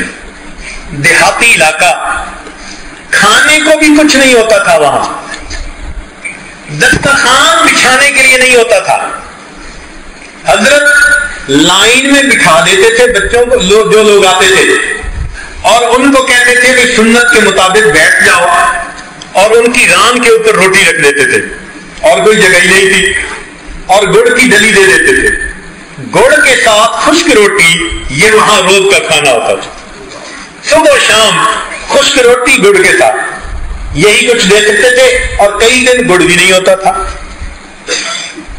اچھا، اگر کئی مرتبہ وہاں رہنے والے دوست ویرانے میں جاتے قضائے حاجت کے لیے تو آپ نے ایک جھاڑی کو دیکھی ہوگی جو کانٹے دار جھاڑی ہوتی ہے، اس کے اوپر ایک وقت میں بہت پھول لگتے ہیں، بھر جاتی ہے پھولوں سے، تو وہ نوجوان وہ پھول چن کے لے آتے اور لا کے لنگر میں دے دیتے، تو لنگر والا ان پھولوں کو پانی میں ابال لیتا تھا، نمک ہوتا تو ڈال دیتا، گھی ہوتا تو ڈال دیتا، مرچ ہوتی، کچھ نہ ہوتا تو کچھ بھی نہ ڈالتا۔ جس دن وہ پھول ابلتے تھے اور سالن بنتا تھا تو خانقاہ کے جو لوگ تھے ان کے چہروں پہ خوشی ہوتی تھی، اور وہ ایک دوسرے کو بتا رہے ہوتے تھے آج کھانے میں بھرتا بنا ہے، یعنی آج روٹی کے ساتھ گڑ نہیں، روٹی کے ساتھ سالن ملے گا، یہ حالت ہوتی تھی، یہ کھانے کو ملتا تھا، اور یہ لوگ وہاں اللہ اللہ کرتے تھے۔ کیفیت کیا تھی کہ رات کے وقت مسجد میں یہ لوگ لیٹ جاتے، حضرت فرماتے تھے کہ تھوڑی دیر سوئے گزرتی، کسی ایک کے اوپر ذرا جذبہ طاری ہوتا اور وہ زور سے اللہ اللہ اللہ زور سے کہتا، سب کی آنکھ کھل جاتی، پھر تھوڑی دیر کے بعد ذرا آنکھ لگتی تو کسی اور کا یہی حال۔ فرماتے تھے ہماری وہاں ساری رات اسی طرح سوتے جاگتے گزر جاتی، مگر جس کو دیکھتے تھے اسی پر ذکر کی عجیب کیفیت ہوتی تھی۔ ایک مرتبہ مسجد میں دو بوڑھے بیٹھے ہیں اور ایک بوڑھا دوسرے کو پکڑ کے یوں جھنجھوڑتا ہے اور دوسرا بوڑھا اس کو پکڑ کے جھنجھوڑتا ہے۔ اب دیکھنے والے بڑے حیران کہ دونوں نیک ہیں، تہجد گزار، متقی، صالح، ہر اعتبار سے عمر دین پہ گزر گئی، یہ مسجد میں بیٹھے کے الجھ رہے۔ تو وہ بندہ ذرا قریب ہوا، تو جب قریب ہوا تو منظر عجیب تھا۔ ہوا یہ کہ ان میں سے ایک بیٹھا تھا، اس نے دوسرے کو کہہ دیا اللہ میرا ہے، یعنی اللہ میرا ہے۔ تو جب اس نے کہہ دیا اللہ میرا ہے تو دوسرا بھی تو محبت والا تھا، وہ جھنجھوڑتے کہتے نہیں اللہ میرا ہے، وہ اس کو جھنجھوڑتے اللہ میرا ہے، وہ اس کو جھنجھوڑتے اللہ میرا ہے۔ سبحان، کیا محبت ہوگی دلوں میں کہ جو اس بات پہ ایک دوسرے کو جھنجھوڑتے ہیں کہ اللہ میرا ہے اور اللہ میرا ہے۔ یہ عشق کی دکانیں ہوتی ہیں جہاں سے محبت الہی کی پڑیا ملتی ہے، اور پھر انسان کی زندگی کی ترتیب بدل جاتی ہے.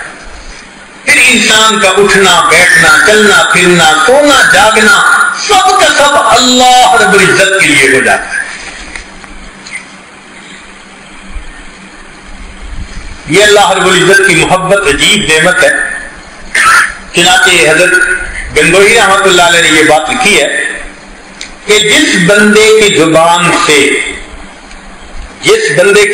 سے پوری زندگی میں ایک مرتبہ محبت کے ساتھ اللہ کا لفظ نکلا، پوری زندگی ایک مرتبہ محبت کے ساتھ اللہ کا لفظ نکلا، فرماتے ہیں کبھی نہ کبھی اس عمل کی وجہ سے اللہ اس کو جہنم سے ضرور بری فرما دے. ایک مرتبہ محبت سے اللہ کہا، سبحان اللہ.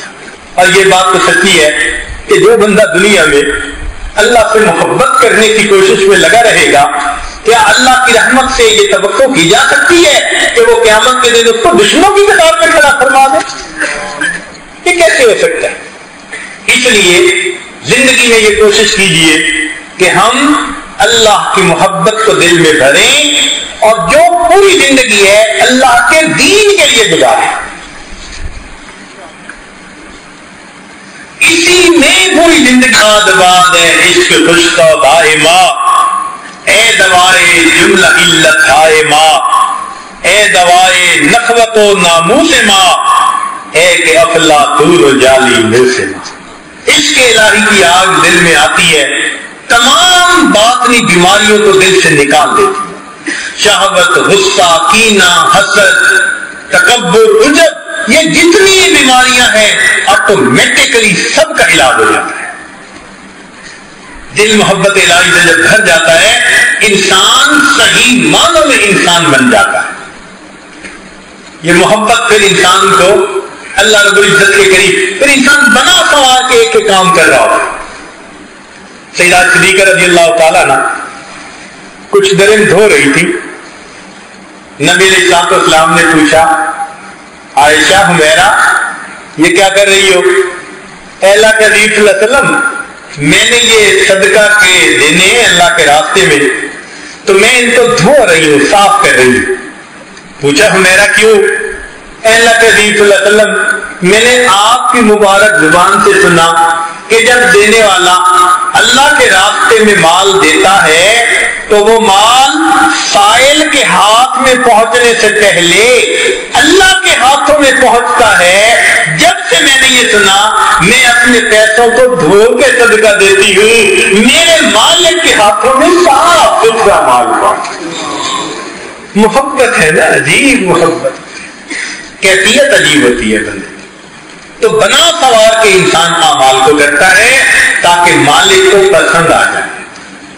چنانچہ یہ عاجز اپنی بات کو مکمل کرتا ہے. سیدنا ابراہیم علیہ السلام بکریوں کا ریوڑ لے کے جا رہے ہیں.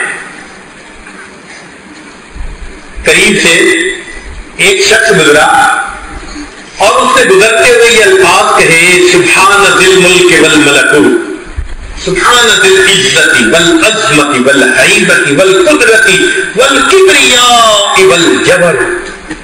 جب اس نے اللہ رب العزت کی تعریف اتنے پیارے لفظوں میں کی تو ابراہیم علیہ السلام کا دل تو تڑپ اٹھا. کھڑے ہو گئے، اے بھائی جو کہا ذرا ایک مرتبہ پھر کہہ دے. اس نے کہا اس کے بدلے کیا دیں گے؟ فرمایا یہ میرا جتنا ریوڑ ہے آدھا آپ کو دے دوں گا. اس نے پھر وہی الفاظ کہہ دیے. جب پھر اللہ کی تعریف سنی ان الفاظ میں تو پھر دل طرف اٹھا، اے بھائی ایک مرتبہ اور کہہ دے. اب کیا دیں گے؟ بھائی بکریاں بھی آپ کی. اس نے پھر ایک مرتبہ کہہ دیا. اب جب سنا تو کندھے مقرر کا مزہ آیا. دل نے کہا ہوتی رہے ثنا تیرے حسن و جمال کی. اے اللہ یہ تیری تعریفیں کرتا رہے، تیرے ابراہیم سنتا رہے. اے بھائی ذرا ایک مرتبہ اور کہہ دینا. اس نے کہا جناب اب تو آپ کے پاس بکریاں بھی نہیں، اب کیا دیں گے؟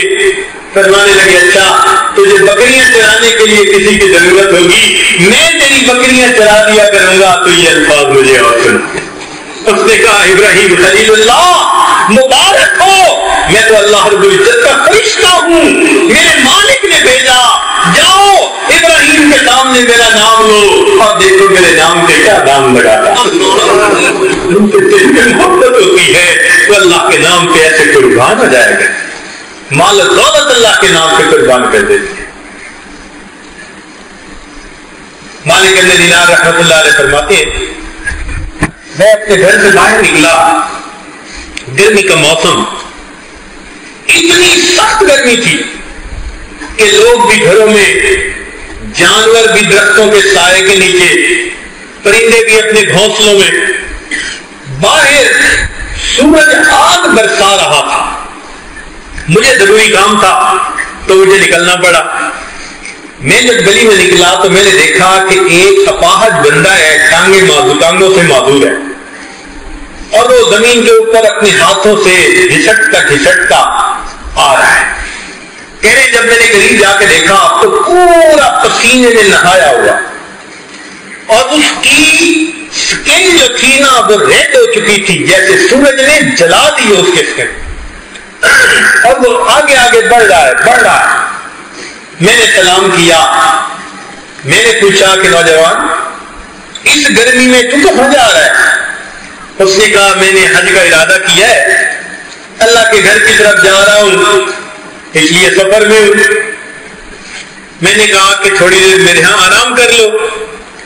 اس نے کہا جناب مجھے تو سفر کرنے میں ٹائم لگتا ہے، آپ تو پاؤں سے آرام سے چلتے ہو، میں تو انچ بائی انچ گھسٹ کے چل رہا ہوں۔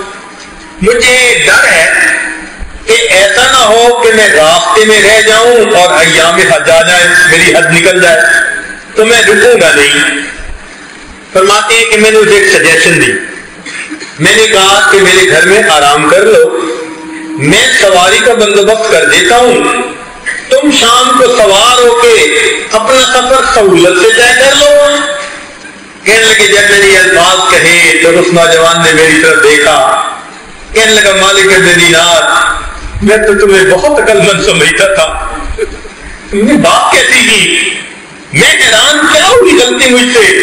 کہنے لگا مالک ابن دینار ذرا سوچو، اگر کوئی غلام اپنے ناراض مالک کو منانے کے لیے جائے تو بتاؤ اسے گھسٹ کے جانا اچھا لگتا ہے یا سواریوں کے سوار ہو کے شام سے جانا اچھا لگتا ہے؟ لیکن میں حیران ہو گیا، یہ نوجوان کتنی عاجزی کے ساتھ اپنے مالک کو منانے کے لیے جا رہا ہے۔ کہنے لگے اس نے میری کوئی پرواہ نہ کی اور وہ چلتا گیا۔ اللہ کی شان، اسی سال اللہ رب العزت نے مجھے بھی حج کی توفیق دے دی۔ وہ فرماتے ہیں کہ مینا کے میدان میں جب ہم نے کنکریاں مار لی تو اس کے بعد میں ذرا پیچھے ہٹا تو ایک مجمع دیکھا، پوچھا کیا ہوا؟ لوگوں نے کہا جناب ایک نوجوان ہے اور یہاں مصلی سے باتیں کر رہا ہے اور سب سن رہے ہیں۔ میں نے کہا کہ اچھا بھائی ذرا مجھے بھی دو موقع، شکل دیکھوں۔ فرماتے ہیں کہ جب مجھے موقع ملا اور میں آگے بڑھا تو میں نے دیکھا کہ وہی نوجوان احرام باندھا ہوا ہے اور اللہ سے اس وقت دعا مانگ رہا ہے، اور دعا میں یہ کہہ رہا ہے کہ اللہ آپ کی دی ہوئی توفیق سے میرا سفر مکمل ہوا، میں نے میدان عرفات کا وقوف بھی کر لیا، مزدلفہ کا وقوف بھی کر لیا، اب میں نے شیطان کو کنکریاں مار کے اپنی نفرت کا اظہار بھی کر دیا۔ اے اللہ اب قربانی کا وقت ہے، سب لوگ جائیں گے اپنی اپنی طرف سے یہ قربانی کے جانور ذبح کریں گے۔ میرے مولا تو مجھے جانتا ہے میں تو فقیر ہوں، احرام کے سوا میرے پاس تو کچھ بھی نہیں۔ اے اللہ میں اپنی جان کا نذرانہ پیش کرنا چاہتا ہوں، اس عاجز سے میری جان قبول کر لیجئے۔ اس نے یہ الفاظ کہہ کر کلمہ پڑھا۔ اللہ کی محبت ہوتی ہے تو انسان اللہ کے نام پہ اپنی جان دینا بھی اپنے لیے سعادت سمجھتا ہے۔ پھر راتوں کی عبادتیں، سچ بولنا، امانت کا خیال رکھنا، اچھے اخلاق کا خیال رکھنا، یہ سب چھوٹی چیزیں بن جاتی ہیں. اللہ رب العزت ہمارے دلوں کو اپنی سچی محبت سے بھر دے. کسی نے کیا عجیب بات کہی, واللہ ما طلعت شمس ولا غربت الا وانت فی قلبی ووسواسی. اللہ کی قسم کبھی سورج طلوع نہیں ہوا اور کبھی سورج غروب نہیں ہوا مگر اے محبوب میرے دل میں میرے دھیان میں تیری ہی تو یاد رہتی.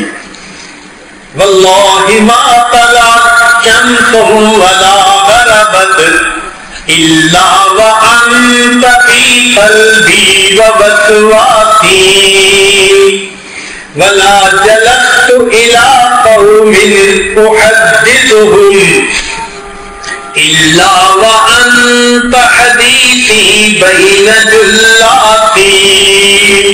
اللہ کی قسم میں کبھی اپنے دوستوں کی محفل میں نہیں بیٹھتا مگر اے محبوب ان دوستوں کی محفل میں میری زبان پر گفتگو تو تیری ہی ہوا کرتی. ولا جلست ولا قوم احدثهم الا وانت حدیثی بین جلاتی ولا حممت بشرب الماء من عطش الا رأيت خیالا منك في الكأس. پر محبوب میں نے کبھی پیاس کی شدت کے عالم میں پانی کا پیالہ نہیں پیا مگر اس پانی میں میں تیری تصویر ہی تو ڈھونڈ رہا ہوں. ولا حممت بشرب الماء من عطش الا ولا حممت بشرب الماء من عطش الا رأيت خيالا منك في الكأس ولا ذكرتك محزونا ولا طربا الا وحبك مقرون بانفاسي. ارے میرے محبوب میں نے کبھی خوشی میں یا غم میں تجھے یاد نہیں کیا مگر میرے سانس تیری محبت میں لپٹے ہوئے ہوتے ہیں. ایسی اللہ کی محبت آ جائے کہ ہم اللہ کو یاد کریں اور اللہ کا نام اللہ کی محبت میں لپٹا ہوا ہماری زبان سے نکل جائے. اللہ رب العزت ہمیں اپنی ایسی سچی محبت عطا فرمائے. یہ وہ نعمت ہے جس کو مانگنے کے لیے نبی علیہ السلام نے امت کو دعا سکھائی کہ ہم دعا مانگیں اللہم انی اسألک حبک وحب من یحبک وحب عملی یبلغنا الی حبک. ایک اور حدیث پاک میں نبی السلام نے فرمایا اللہم اجعل حبک احب الی من الماء البارد. ہم اللہ تعالیٰ سے اللہ کی محبت کو مانگتے ہیں. کسی نے کہا تیرے عشق کی انتہا چاہتا ہوں میری سادگی دے کیا چاہتا ہوں کوئی دم کا مہمان ہوں اہل محفل چراغ سحر ہوں بجھا چاہتا ہوں آخر دعوانا الحمدللہ رب العالمین.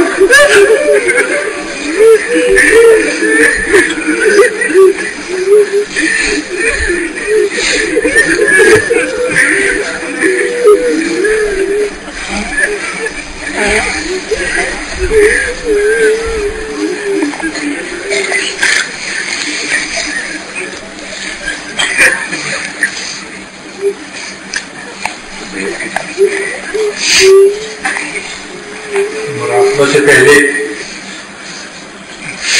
جو احباب توبہ طائب ہونے کی نیت سے تشریف لائے ہیں ان کی خدمت میں گزارش ہے کہ دل میں یہ نیت کر لیں کہ ہم اپنے پچھلے گناہوں سے سچی پکی توبہ کر رہے ہیں.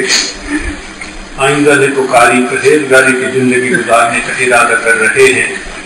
الحمدللہ وکفی وسلام علی عبادہ الذین اصطفی. اما بعد یہ کلمات سچے دل کے ساتھ پیچھے پیچھے پڑھیے. بسم اللہ الرحمن الرحیم. لا الہ الا اللہ محمد رسول اللہ آمنت باللہ وملائکتہ وکتبہ ورسلہ والیوم الآخر والقدر خیرہ وشرہ من اللہ تعالی والبعث بعد الموت آمنت باللہ کما ہوا باسمائہ وصفاتہ وقبلت جمیع احکامہ اقرار باللسان وتصدیق بالقلب نشهد ان لا اله الا الله واشهد ان محمدا عبده ورسوله استغفر الله ربي من كل ذنب واتوب اليه برحمتك یا ارحم الراحمین. چند معمولات ہیں. ایک تو 100 مرتبہ صبح شام استغفار پڑھنا، استغفر اللہ ربی من کل ذنب واتوب الیہ. دوسرا ہے 100 مرتبہ درود مبارکہ پڑھنا، اللہم صلی علی سیدنا محمد وعلی آل سیدنا محمد وبارک وسلم. تیسرا ہے قرآن مجید کی روزانہ تلاوت کرنا، ایک پارہ ہو تو بہت اچھا ورنہ آدھا پارہ سے ہی. اور چوتھا ہے چلتے پھرتے ہر وقت دل میں اللہ کا دھیان رکھنا، دست بکار دل بجا، ہاتھ کام کاج میں مشغول اور دل اللہ تعالیٰ کی یاد میں مشغول. اور پانچویں چیز ہے ذکر قلبی یعنی مراقبہ. طریقہ یہ ہے کہ آپ جب صبح شام نماز پڑھ کے فارغ ہوں تو تھوڑی دیر کے لیے ساری دنیا کے خیالات سے ہٹ کے اللہ کی طرف متوجہ ہو کر اللہ سے لا لگا کر بیٹھ جائیں اور یہ سوچیں کہ اللہ رب العزت کی رحمت آ رہی ہے، میرے دل میں سما رہی ہے، دل کی ظلمت اور سیاہی دور ہو رہی ہے اور میرا دل اللہ اللہ اللہ، دل اللہ اللہ کہہ رہا ہے. زبان سے نہیں پڑھنا بلکہ دل پڑھ رہا ہے، آپ سن رہے ہیں. یہ چند منٹ کا مراقبہ عجیب بات ہے کہ انسان کے دل میں اللہ کی محبت کو بڑھا دیتا ہے. ہم نے الحمدللہ ہزاروں کی بات نہیں، لاکھوں اللہ کے بندوں کو یہ گر بتایا اور لاکھوں نے تصدیق کی کہ ان کے دلوں میں اللہ کی محبت میں اضافہ ہوا. ایسی نعمت ہے. آپ اس عمل کو کیجئے تو پھر آپ بتائیں گے اب مجھے نماز کے لیے آسانی ہوتی ہے، طبیعت نیکی کرنے کو چاہتی ہے، میں نے غلط تعلقات چھوڑ دیے، میں نے وقت ضائع کرنا چھوڑ دیا، میں نے بیوی کو ستانا چھوڑ دیا، میں نے غصہ کرنا چھوڑ. یہ باتیں آپ بتائیں گے. یہ اللہ کی محبت ایسی ہے جو انسان کو صحیح معنوں میں انسان بنا دیتی ہے. محبت بھرا دل ہوتا ہے، انسان ساری دنیا میں محبتیں تقسیم کرتا ہے. میرا پیغام محبت ہے جہاں تک پہنچے. تو اس کو آپ کر کے پھر اس کے اثرات اپنے دل میں دیکھیے گا. ابھی ہم تھوڑی دیر کے لیے اس مراقبہ کی مشق کر لیں گے. چند منٹ کے لیے جہاں جا بیٹھے ہیں نہایت پرسکون طریقے سے آپ ظاہر کی آنکھیں بند کر لیجئے اور من کی آنکھیں کھول دیجیے، مراقبہ کر لیجیے.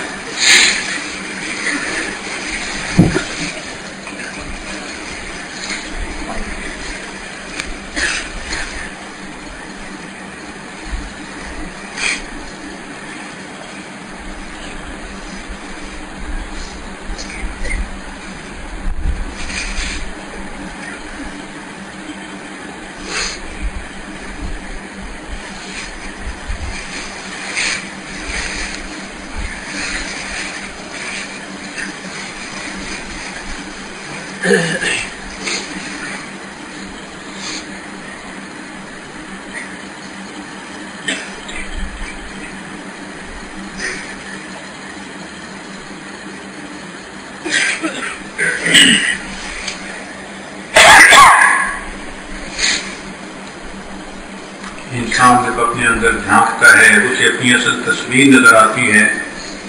اپنے من کے دریچے کو کھولیے، اپنی اصل تصویر کو دیکھیے.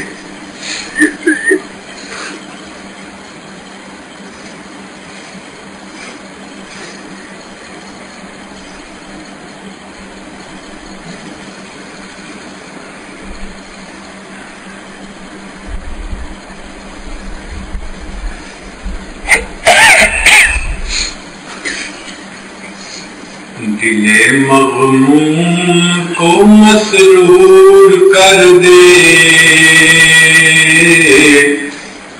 دل بے نور کو پر نور کر دے، دل مغموم کو مسرور کر دے،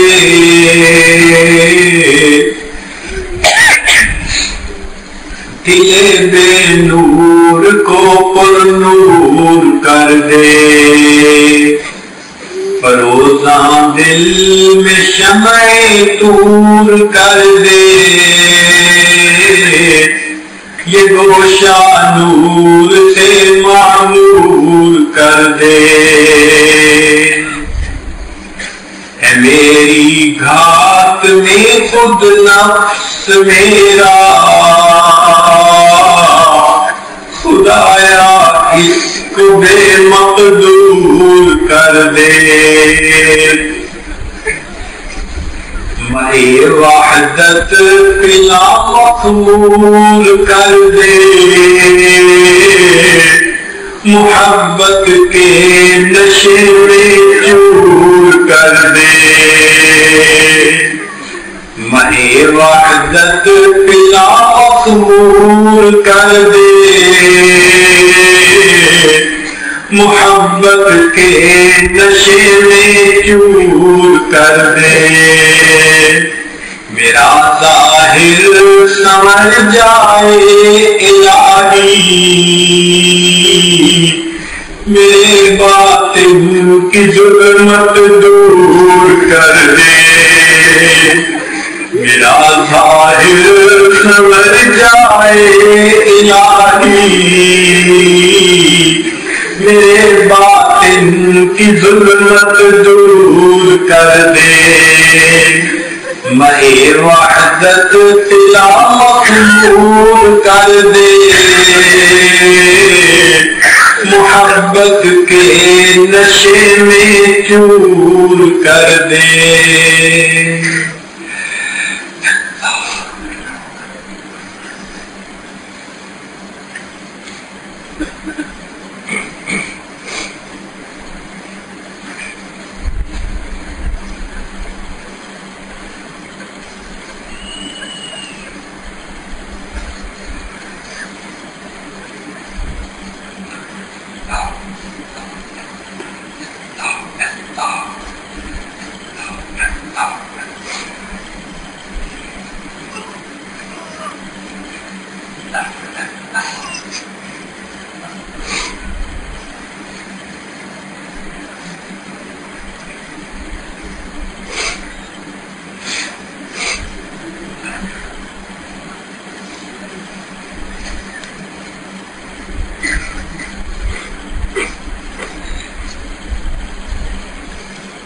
لا الہ الا اللہ محمد رسول اللہ، الحمد لله رب العالمين، عاقبة للمتقين، والصلاة والسلام على رسوله محمد وآله وأصحابه أجمعين. اللهم ربنا آتنا في الدنيا حسنة وفي الآخرة حسنة وقنا عذاب النار. ربنا ظلمنا أنفسنا وإن لم تغفر لنا وترحمنا لنكونن من الخاسرين. ربنا لا تزغ قلوبنا بعد إذ هديتنا وهب لنا من لدنك رحمة إنك أنت الوهاب. ربنا لا تؤاخذنا إن نسينا أو أخطأنا. ربنا ولا تحمل علينا إصرا كما حملته على الذين من قبلنا. ربنا ولا تحملنا ما لا طاقة لنا به. واعف عنا واغفر لنا وارحمنا أنت مولانا فانصرنا على القوم الكافرين. اے کریم پروردگار، ہم تیرے عاجز و مسکین بندے ہیں، ہمارے خاک پہ رحم فرما، سے محفوظ فرما اللہ، ہر در کے دھکے کھانے سے محفوظ فرما، ہماری پریشانیوں کو ختم فرما، ہماری نیک تمناؤں کو پورا فرما. اے کریم پروردگار، ہمارے علم و عمل میں برکتیں نازل فرما، صحت رزق میں برکتیں نازل فرما اللہ، اہل و عیال میں برکتیں نازل فرما اللہ، قدم قدم میں اپنی برکتیں شامل فرما، خوشیوں بھری زندگی نصیب فرما سکون اور چین کی دولت سے معلومات فرما۔ اے کریم پروردگار ہمیں نفس اور شیطان کی مکر و فریب سے محفوظ فرما، گناہوں سے پاک صاف زندگی نصیب فرما، معصیت سے خالی زندگی نصیب فرما۔ اے کریم آقا ہمارے لیے گناہوں سے بچنا مشکل ہے، تیرے لیے تو بچانا آسان ہے۔ اللہ ہمیں گناہوں سے بچا لیجیے، اللہ گناہوں سے بچا لیجیے۔ اللہ ہماری موقع جو سارا سال اس حال میں گزارتے تھے کہ گناہ لکھنے والے فرشتے کو کچھ لکھنے کا موقع نہیں ملتا تھا، اللہ وہ بھی تو تیرے فضل و کرم سے گناہوں سے بچتے تھے، ہم بھی اسی فضل و کرم کے طلبگار ہیں، فضل و کرم کا مظاہرہ فرما دیجیے۔ اللہ ہمیں گناہوں سے بچا لیجیے۔ اللہ ہم کب تک تجھ سے دور بھٹکتے پھریں گے؟ ہمیں اپنا قرب نصیب فرما، ہمیں اپنی محبت نصیب فرما، ہمیں اپنی معرفت نصیب فرما۔ کلمہ پڑھتے پڑھتے ہماری زندگی گزر گئی لیکن ایمان کی حلاوت نہیں پا سکے، اللہ ہمیں ایمان کی حلاوت نصیب فرما، سجدوں کو سرور عطا فرما، مناجات کی لذت نصیب فرما۔ اللہ ہم کب تک یہ ذوق سجدے کرتے رہیں گے؟ ہم کب تک یہ مزدوروں والی نمازیں پڑھتے رہیں گے؟ اللہ ہمیں عشق اور محبت والی نمازیں نصیب فرما، اللہ ہمیں سجدوں کو سرور عطا فرما، نمازوں کی حضوری نصیب فرما۔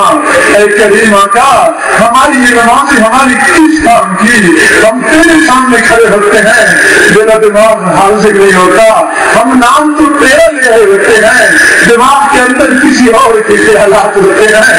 اے کریم آقا ہم سے قدرتی اور نہیں ہو سکتا، اللہ ہم تیرا پیارا نام لیتے وقت بھی دلوں کے اندر دماغوں کے اندر گناہوں کے خیالات لیے پھرتے ہیں۔ اے کریم آقا ہمارے دماغ کے خیالات کو درست فرما، دلوں کے جذبات کو صاف فرما۔ اے اللہ ہمیں گناہوں کے خیالات سے چھٹکارا نصیب فرما۔ اللہ کلمہ پڑھتے پڑھتے زندگی گزر گئی ہے، ایمان کی حلاوت نصیب فرما۔ اللہ ہم کب تک شیطان کے ہاتھ میں کھیلتے رہیں گے؟ شیطان ظالم نے ہمیں گمراہ کرنے کی قسمیں کھائی ہے، اللہ اس سے ہمارا پیچھا چھڑا دیجیے، پیچھا چھڑا دیجیے۔ اللہ ہم کمزور ہیں، اللہ یہ طاقتور ہے، ہر کمزور قوی کو پکارتا ہے، ہم تجھے پکارتے ہیں، ہم اس نفس اور شیطان کا مقابلہ نہیں کر سکتے۔ میرے مولا اپنی مدد شامل حال فرما، اپنی مدد شامل حال فرما۔ اے کریم پروردگار ہم تجھ سے واصل ہونا چاہتے ہیں، ہمیں اپنا قرب نصیب فرما۔ اللہ کب سے ہم تیرے قریب ہونے کی کوشش کر رہے ہیں، اللہ شیطان ظالم رکاوٹیں کھڑی کر دیتا ہے، اللہ ہمیں تیرے پاس نہیں آنے دیتا، اللہ رکاوٹوں کو دور کر دیجیے۔ اللہ مزید تو بہت وقت گزر گیا ہے، ہمیں اپنا وصل عطا فرما، اللہ وصل عطا فرما۔ اللہ بہت لمبا سفر طے کرتے آ رہے ہیں، مزید ہم تھک چکے ہیں، اللہ تھک چکے ہیں۔ بچہ چلتے چلتے تھک جاتا ہے، والد کو پکارتا ہے ابو مجھے اٹھا لیجیے، مزید مجھ سے نہیں چلا جاتا۔ اللہ بہت دھکے کھائے، اللہ بہت دھکے کھائے ہیں، اللہ بہت زمانہ گزر گیا ہے۔ اے کریم آقا مزید کو اپنے رحمت متوجہ فرما دیجیے، رحمت متوجہ فرما دیجیے۔ اللہ ہم تیری مدد کے بغیر تیرے پاس نہیں آ سکتے، تم سے واصل نہیں ہو سکتے۔ اللہ اپنی مدد متوجہ فرما، اپنی رحمت متوجہ فرما، اپنی رحمتوں کا ساتھ عطا فرما۔ اے کریم پروردگار تیری کریمی کا واسطہ، اے رحیم پروردگار تیری رحیمی کا واسطہ، اے جواد پروردگار تیرے جود و سخا کا واسطہ۔ اللہ تجھے سخاوت سجتی ہے، تجھے بخل نہیں سجتا، سخاوتوں کا مظاہرہ فرما دیجیے۔ اللہ رحمتوں کے دروازے کھول دیجیے، خالی جھولیوں بھر دیجیے۔ یہ کریم آقا اتنے بندے کسی دنیا دار کے پاس چلے جاتے ہم یقین سے کہہ سکتے ہیں وہ خالی ہاتھ نہ لوٹا تھا، تو دنیا کے دنیا اور آسمان کے خزانوں کا مالک ہے، دنیا کی سخیوں سے بڑا سخی ہے، تیرے خزانوں میں کوئی کمی نہیں آئے گی۔ اللہ ہمیں عطا فرما دیجیے، اللہ عطا فرما دیجیے۔ اے کریم آقا دنیا کی بھیک مانگنے والے بڑا دروازہ دیکھتے ہیں تو ان کی سزا لگاتے ہیں، اے کریم تیرا دروازہ تمام دروازوں سے بڑا ہے اللہ، تیرے دروازے سے کوئی بڑا دروازہ نہیں ہے اللہ۔ گداگر بھکاری جمع ہو چکے ہیں اللہ، صدائیں لگا رہے ہیں، دروازہ کٹکھٹا رہے ہیں اللہ، کھول دیجئے دروازہ، کھول دیجئے اے کریم آقا، مزید دروازہ کھول دیجئے اے کریم پروردگار۔ دنیا کی بھیک مانگنے والے ایک دروازے سے خالی لوٹے اللہ، ان کے اوپر تو کوئی حسرت نہیں ہے، مسئلہ تو ہمارا بنا ہوا ہے، ہمارے سامنے کوئی دوسرا در نہیں ہے اللہ، ہم جائیں تو کہاں جائیں، مانگے تو کس سے مانگے اللہ، ہم نے تیرے سوا کسی کو رب نہیں پکارا اللہ، تیرے سوا کسی کے سامنے سجدہ نہیں کیا اللہ، تیرے سوا ہم نے کسی کو خدا نہیں بنایا اے کریم پروردگار۔ ہمیں اپنے در سے خالی ہاتھ نہ لوٹا، خالی ہاتھ نہ لوٹا اللہ، ہمیں یقین ہے جو بندہ تیرے در سے خالی ہاتھ چلا گیا اس کو دنیا میں کہیں جائے پناہ نہیں ملتی، اس سے بڑا محروم کوئی اور نہیں ہو سکتا اللہ، ہمیں اس محرومی سے بچا لیجئے اے کریم آقا، محرومی سے بچا لیجئے اللہ، ہمیں عطا فرما اللہ، پورے مجمع کے اوپر ایک مرتبہ محبت کی نگاہ ڈال دیجئے اللہ، یہاں دنیا تو تقسیم نہیں ہوتی، تیری محبت کی تلاش میں دور دراز سے یہ احباب چل کے آئے ہیں اللہ، اس بات کی دلیل ہے تجھے منانا چاہتے ہیں، تجھے اپنانا چاہتے ہیں اللہ، فطروں کے زمانے میں، دنیا داری کے زمانے میں، دنیا پرستی کے زمانے میں اللہ، دور دراز سے احباب کا چل کے آنا اللہ، یہ تھوڑی قربانی تو نہیں ہے میرے مولا، ان قربانیوں کو واسطہ دیتے ہیں، قربانیوں کی لاج رکھ لیجئے، ان مجاہدوں کی لاج رکھ لیجئے،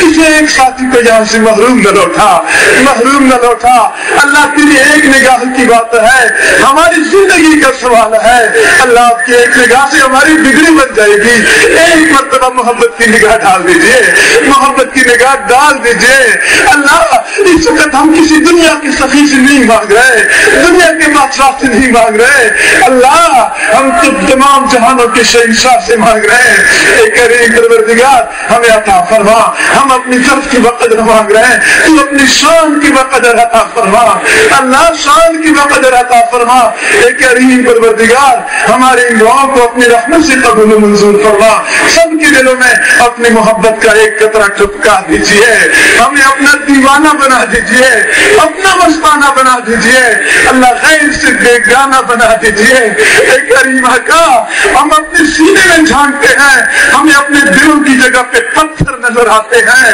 اللہ، ہم یہ کب تک یہ پتھر اٹھائے رکھیں گے اے کریم، یہ مردہ دل، یہ بے جان دل اللہ، ہم کب تک سینوں میں اٹھائے رکھیں گے اللہ، ان مردہ دلوں میں جان پھونک ڈالیے، اپنی محبت کی روح پیدا کر دیجئے کریم آقا، ان پتھر دلوں کو اپنی محبت سے آشنا کر دیجئے اے کریم آقا، اپنی محبت کا ایک قطرہ ہم سب کے دلوں میں ٹپکا دیجئے، ہمیں اپنا مستانہ بنا دیجئے، جسم کی ہڈی ہڈی بوٹی بوٹی میں اپنی محبت پیدا فرما، جسم کے بال بال سے اپنا ذکر جاری فرما اے کریم پروردگار، گندی دنیا کی محبتوں سے چھٹکارا عطا فرما اللہ، دنیا کی گندی اور فانی مخلوق کی محبتوں سے چھٹکارا عطا فرما، ہمیں اپنی پاک پاکیزہ محبت سے آشنا کر دیجئے اللہ، ہماری پر ایک مرتبہ محبت کی نگاہ ڈال دیجئے اے اللہ، ہم تیرے اس نگاہ کی متلاشی ہیں جو تم نے بشر حافی کی اوپر ڈالی تھی، دنیا کے شراب خانے میں شراب کی نشے میں مست تھا، تیری محبت کی نگاہ پڑ گئی، تو نے ان کو اپنا دیوانہ بنا دیا اللہ، وہ فضیل ابن عیاض جو کہ ڈاکوؤں کا سردار تھا، تیری محبت کی نگاہ پڑ گئی، تو نے ولیوں کا سردار بنا دیا اللہ، وہ جنید بغدادی جو مادی دنیا کا پہلوان تھا، تیری محبت کی نگاہ پڑ گئی اللہ، تو نے روحانیت کا پہلوان بنا دیا اے کریم آقا، وہ عمر جو تیرے محبوب کے قتل کے ارادے سے گھر سے نکلے تھے، وہ تو ہدایت کے طلبگار بھی نہیں تھے اللہ، تیری محبت کی نگاہ پڑ گئی، تو نے ان کو فاروق اعظم بنا دیا، مراد مصطفیٰ بنا دیا اللہ، ہم تو اس محبت کی تلاش میں در در کی ٹھوکریں کھا رہے ہیں اے اللہ، بنی اسرائیل کے 100 بندوں کا قاتل نیکوں کی بستی کی طرف چل پڑا، ابھی بستی میں پہنچا بھی نہیں تھا، تو نے مغفرت کا فیصلہ کر دیا۔ اللہ کے دوست احباب چل کے آئے ہیں، سب کی مغفرت کا فیصلہ فرما دیجئے، اللہ سب کے گناہوں کو معاف کر دیجئے۔ اللہ تو نے خود ہی تو فرمایا ہے ادعونی استجب لکم، مجھ سے مانگو میں قبول کروں گا۔ اللہ ہم مانگ تو رہے ہیں، اللہ مانگ تو رہے ہیں، تو قبول فرما دیجئے۔ اللہ تسلل کے ساتھ صحیح، بے ترتیبی کے ساتھ صحیح، جو کچھ بھی ہے اللہ ہم مانگ تو رہے ہیں، قبول فرما لیجئے، قبول فرما لیجئے۔ اللہ تو نے خود ہی تو فرمایا ہے وَأَمَّا السَّائِلَ فَلَا تَنْهَرْ، سائل کو جھڑکی مت دو۔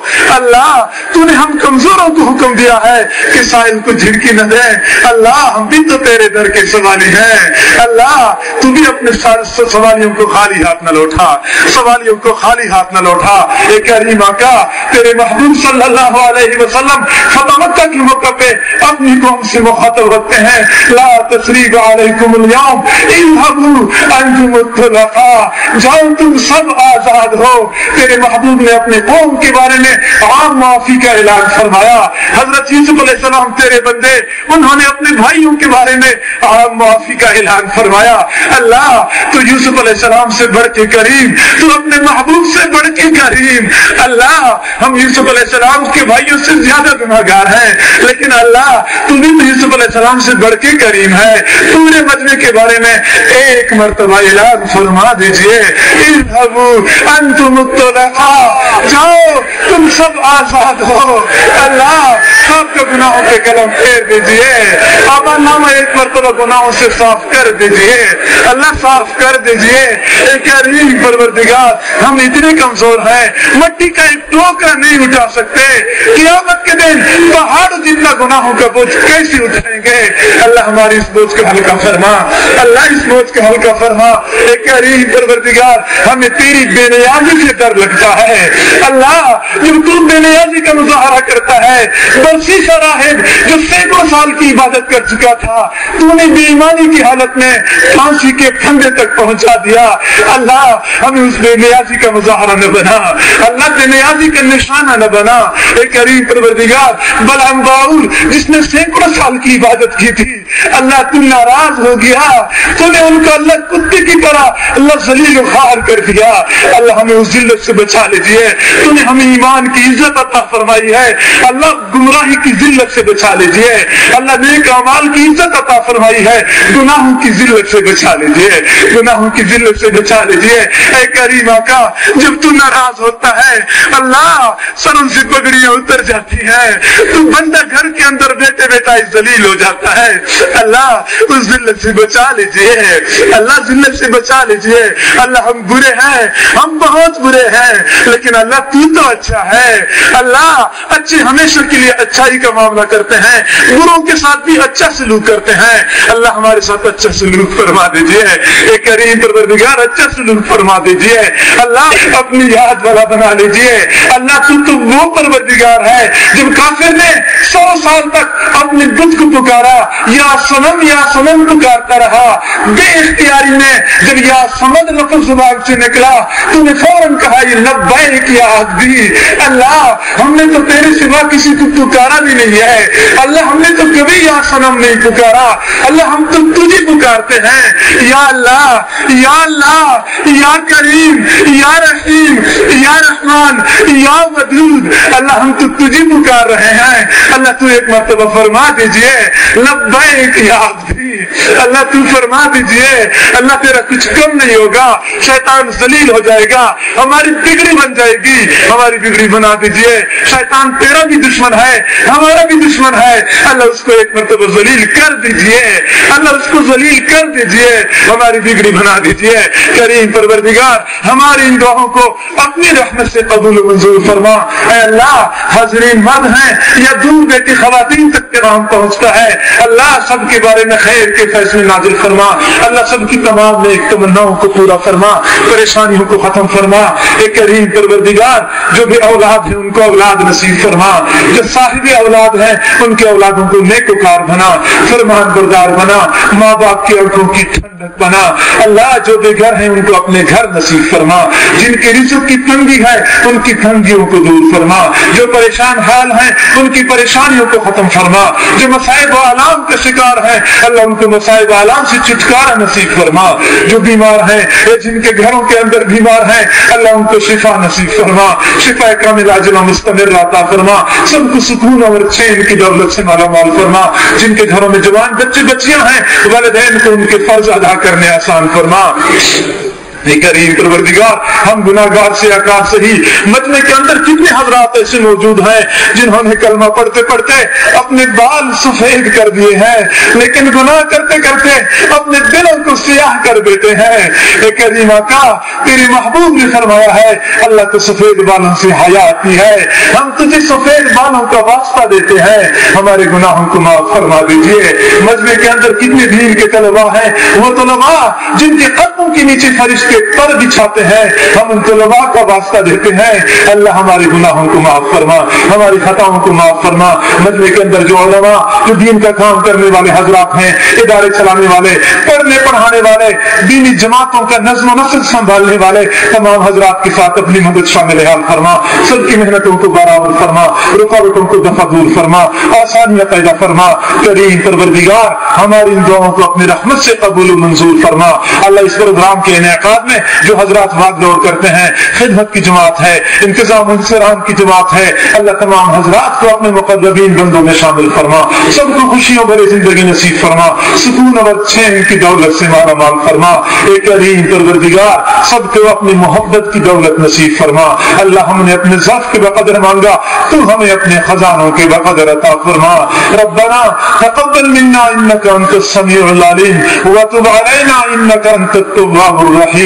وصلى الله تعالى على خير خلقه محمد وآله وأصحابه أجمعين برحمتك يا أرحم الراحمين.